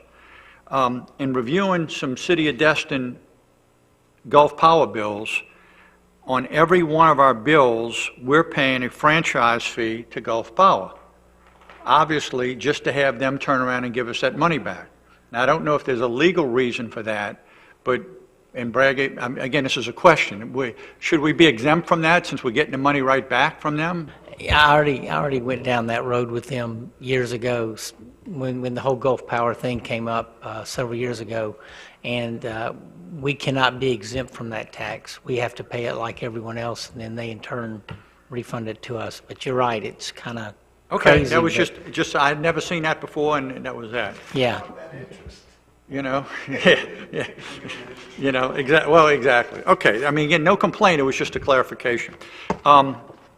Gulf Power is obviously one of my things, and at the last meeting, I discussed about the inventory, and Webb mentioned that it potentially was in the GIS, but it's not. Well, I understand that. But I'm flabbergasted that we don't have an inventory by virtue of the fact that we had such an issue on this, and I stood at that podium for 2 years fighting, okay, about this. I find it amazing that we pay a bill and we don't have an inventory of what we're paying for. You wouldn't do that at home. In order for Gulf Power to bill us, they have to have a current number of lights they're charging. So for us not to have an inventory, we shouldn't have to go back to Gulf Power and beg and plead and say, give us an inventory. I fought that 5 years ago. But it's like, we shouldn't pay the bill if they don't give us an inventory. You wouldn't do this at home. So I don't know how to get this point across. We need to get them to give us an inventory of what we're paying for, plain and simple. It's not the city's fault, okay, but we shouldn't have to keep fighting them to give us something that you wouldn't do at home. And we shouldn't do it here. So I don't know what it's going to take, but we need to get Gulf Power to give us an inventory sooner than later. We did ask for that inventory, Mr. Mitchell, and they said it had to be forwarded up to the corporate office. But and Mike, it's not staff. I'm not arguing with y'all, but think about it. You wouldn't do this at home. You get a bill at home for something, you're not going to pay something. They have to have an inventory, and I'm not going to waste a lot of time, but the foolishness from before, they said they were going to go out and do an eyes-on inspection of all the lights to verify the inventory they had before they give it to us. For the love of God. They have to have a number of lights they're charging us, or why are we paying over almost $14,000 a month? They Okay? do, because when you Well, brought I that know up, they do, but printed we it shouldn't out. we should not be fighting them. And plain and simple, give us an inventory. Mr. Mitchell, you know, we are still in discussions with our franchise agreement here, so we have some pretty good lines with people connected, this so has we'll no- ask about it. This has nothing to do, this is not franchise, this is just basic business. You know, the city is paying a bill that we can't verify, okay? I'm not expecting, this is not about overages like last time or anything else, but we shouldn't, this is another thing like a contract. We need to look at the contract. We're being billed for something, enough there. Okay, another question, a protocol question. Bragg, please. Because again, looking at these things. When a bill comes in to your office to finance, what I've looked at here, this is the median bill, the stuff I'd asked for. And what I saw on here is it's being approved to pay before it's ever received in finance. Okay, the date of payment is signed and initialed the day before it's red stamped in. So in other words, it's being approved before it ever got there. And so my question is, again, a protocol thing, I don't know what that means, but on this particular thing, this is July 1st, and this is for a $8,000 bill. And it shows the different draws to pay it out of, and it's approved on 7/4 of 19, but it was received on 7/3. Okay? On another one, it was the exact opposite. It was received after. Okay? Just like this one. Okay? So I'm just questioning, and I didn't know if that red stamp meant that's when you cut the check or something. Just could you explain the protocol, please? Well, it gets stamped when it's received in the office, and then when it gets approved by the department, then they would date it and then send it forward to finance. So possibly they just dated it incorrectly when they initialed it. That's the only reason why it would be backwards. Okay, I was just trying to understand the process. Okay. All the departments receive all the bills that pertain to their department. For anything that they spend, regardless of whether it's an office supply or a whatever, a vehicle, and then they approve it. They approve it for purchase, and they code it. Then they send it to our office where we confirm. And that's what I was just trying to understand the process, and Right, that makes perfect sense. Right. I appreciate it. Okay. A couple more quick ones. For years, again, I sat up there and we talked about the airport road curve. And we talked about the airport curve. And under this mayor, I stood up there as the chair of the Public Works, and we came up with a thing, and the council approved to put up temporary guardrails. They approved that. And then we backed off of that because we got the word that the work was going to start. And obviously, it didn't start. Then in August, we throw up our hands and say we can't do it, and we go to the state and say, help us. That's been 2 months ago. What's the status of Airport Road? the curve. You want to share that? We're both at the same meeting. Because of the RFP proposal that we bungled, Lance and I met with the secretary, and he agreed FDOT will resurface it with the abrasive resurfacing, and they will handle it start to finish. Is that correct, Lance? That's correct. And that'll be, of course, and with their timeline, but it's not going to cost the city a dime. Well, that part's good. I guess some of the things is, and again, it's a communication thing and how we get it out to the public. A lot of the things we're doing up here, it seems like we talk about things, we motion things, and we don't see results, okay? And in that case, there's a legitimate answer, okay? But the public doesn't know that. And this is on Public Works thing again, and that's been an issue for years and years and years. And at least, if we could get at least some kind of idea this year, next year, because again, we still have issues there. Okay. Two more. From the information we got at our meeting, it was going to be this fiscal year, was my understanding. That's fantastic. That's fantastic, and thank you all for that, especially if we're not paying anything. That's even better.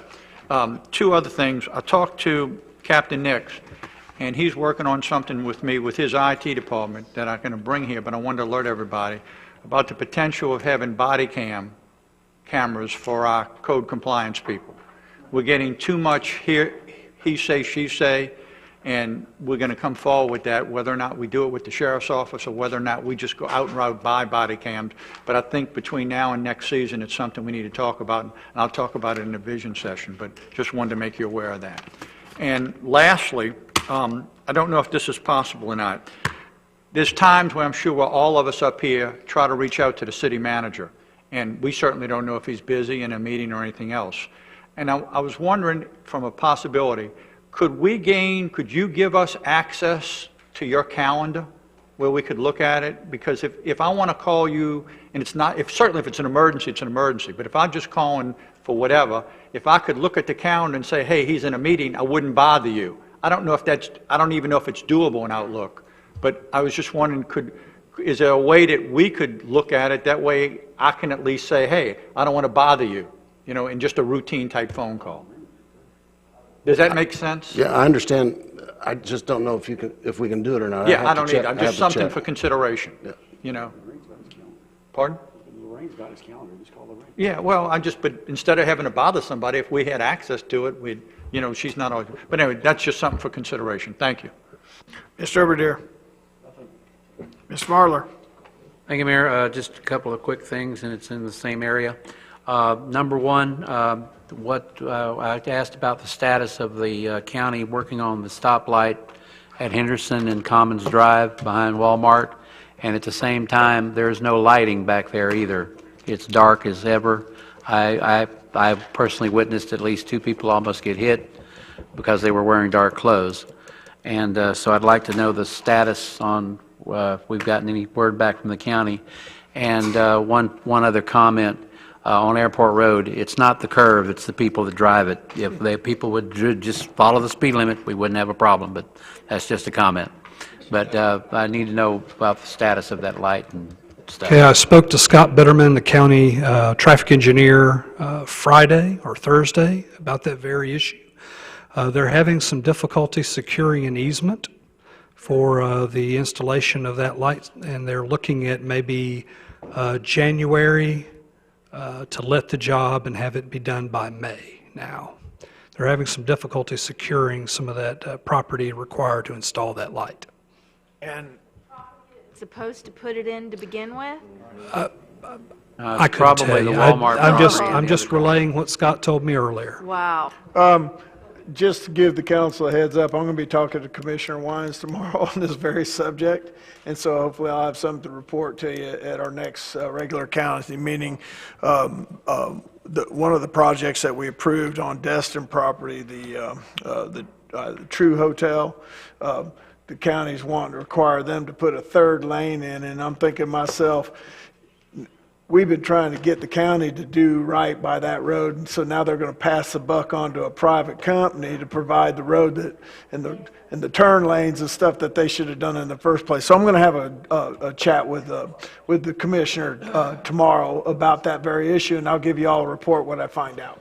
Well, just to jump in on that, staff has supported the county on that per our interlocal with the county, that we would support them on their traffic improvement requirements. So you may want to speak to Lewis about that or hear from staff, because we have not approved the project, and approval is conditioned on those traffic improvements being done. Yeah, as you know, we have the Technical Review Committee, and as part of our interlocal agreement with the county, whenever, yes, whenever we have issues that impact us, we share with them, and vice versa. Yeah, and would that be part of just a fee, no different than an impact fee on a project, or is this outside of the impact fee process? No, this is part of the requirements for approval of the project.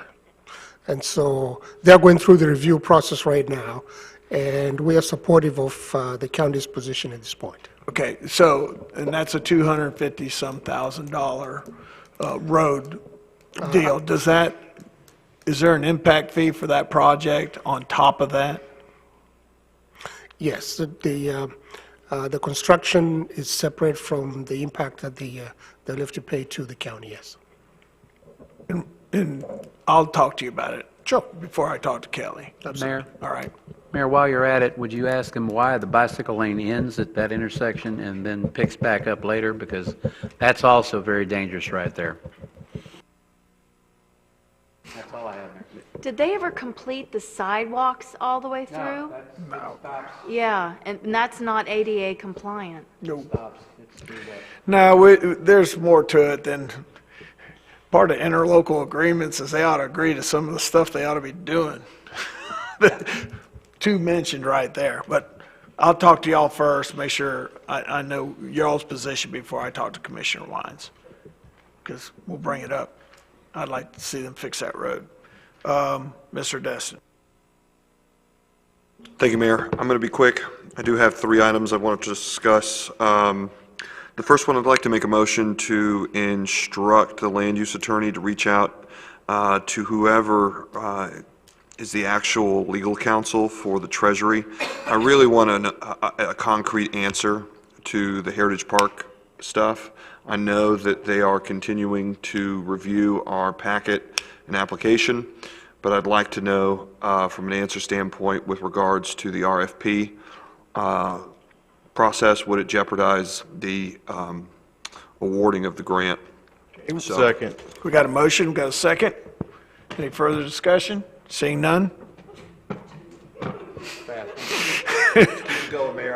It's 9:08.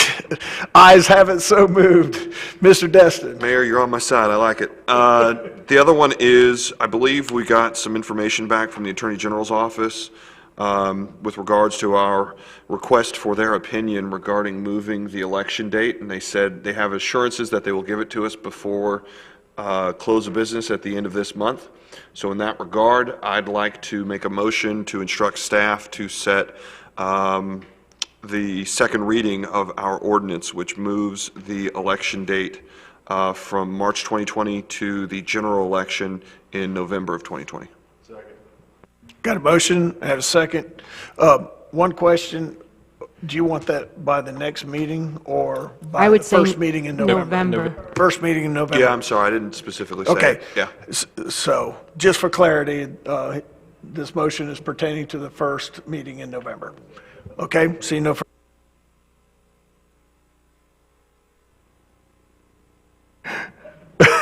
Oh, there's that spite vote I forgot about. Ayes have it, so moved. All right. Last thing, this one's a consensus. I know that the council voted during the Crosstown Connector discussion to instruct and go out to RFP with regards to getting an engineer to redesign our Crosstown Connector project for a 2-lane right-of-way acquisition. And I spoke with Webb, I think, over the weekend, and he brought a good point that it could be a faster process to go with the 4 continuing service providers that we have current relationships with from an engineering standpoint, given that the complexity of a redesign may not be that great to go through a full RFP process, but rather bring, I believe, the 4 that we've got, which I believe is Dewberry, Volkert. I think we've got, what was the other one? Baskerville Donovan. We have Baskerville, and then the 4th one, I believe, Jenkins. is Jenkins. So if we can coordinate that and have that brought forward, hopefully by sometime in, I'd say, early November, I think that keeps, I know we've got a full schedule on the next meeting in October, so just an accommodation to you guys, but keeping the ball rolling so that we can keep this thing moving forward into the new year. That's, I think, probably consensus. We got a consensus. Consensus there, if you can get that to us first November. Okay, thank you for indulging me, that's all I got. Mr. Morgan. I apologize for being late. I had a function with my kids' soccer team that I am coaching. I covered for you, buddy. Lance, thanks for being there. It's City of Destin policy not to keep score in 4U soccer, but if we were, we have outscored our opponent 16-8 so far.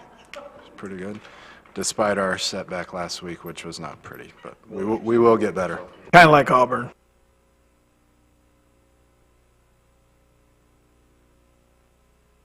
We were almost done, Mayor. On the public record, no doubt. War dang Eagle. Florida State fan, I can't believe you went on public record supporting the UF Gators. Hey, we're undefeated in the ACC. Just let y'all know. Just let y'all know. I'll wear it after next week, or after Saturday, but right now we're undefeated. Ms. Kopp. I don't have anything, thanks. Mr. Bowman. Nothing. I bet you're tired already. Public comment? Public comment, last time. Come on, make it fast. Come on, Buck, you sat through the whole thing. You only got 3 minutes. Well, if I get 3, go ahead and take my first minute and a half. Okay. Hey, Mike Buckingham, 510 Calhoun. I didn't want you all to forget us on the west side of town. How about Clement Taylor Park also? Thank you. That's quick. You're welcome. And I'll be glad when all them parks are done because it's going to be awesome. Guy, nothing? It'll be awesome. For a town our small to have that many parks, waterfront parks, is unprecedented in the state of Florida. Hey, Michael, how many parks do we have in Destin? I've been asked that question 3 times. Define park. 35. We only have 31 parks? By the way, meeting adjourned.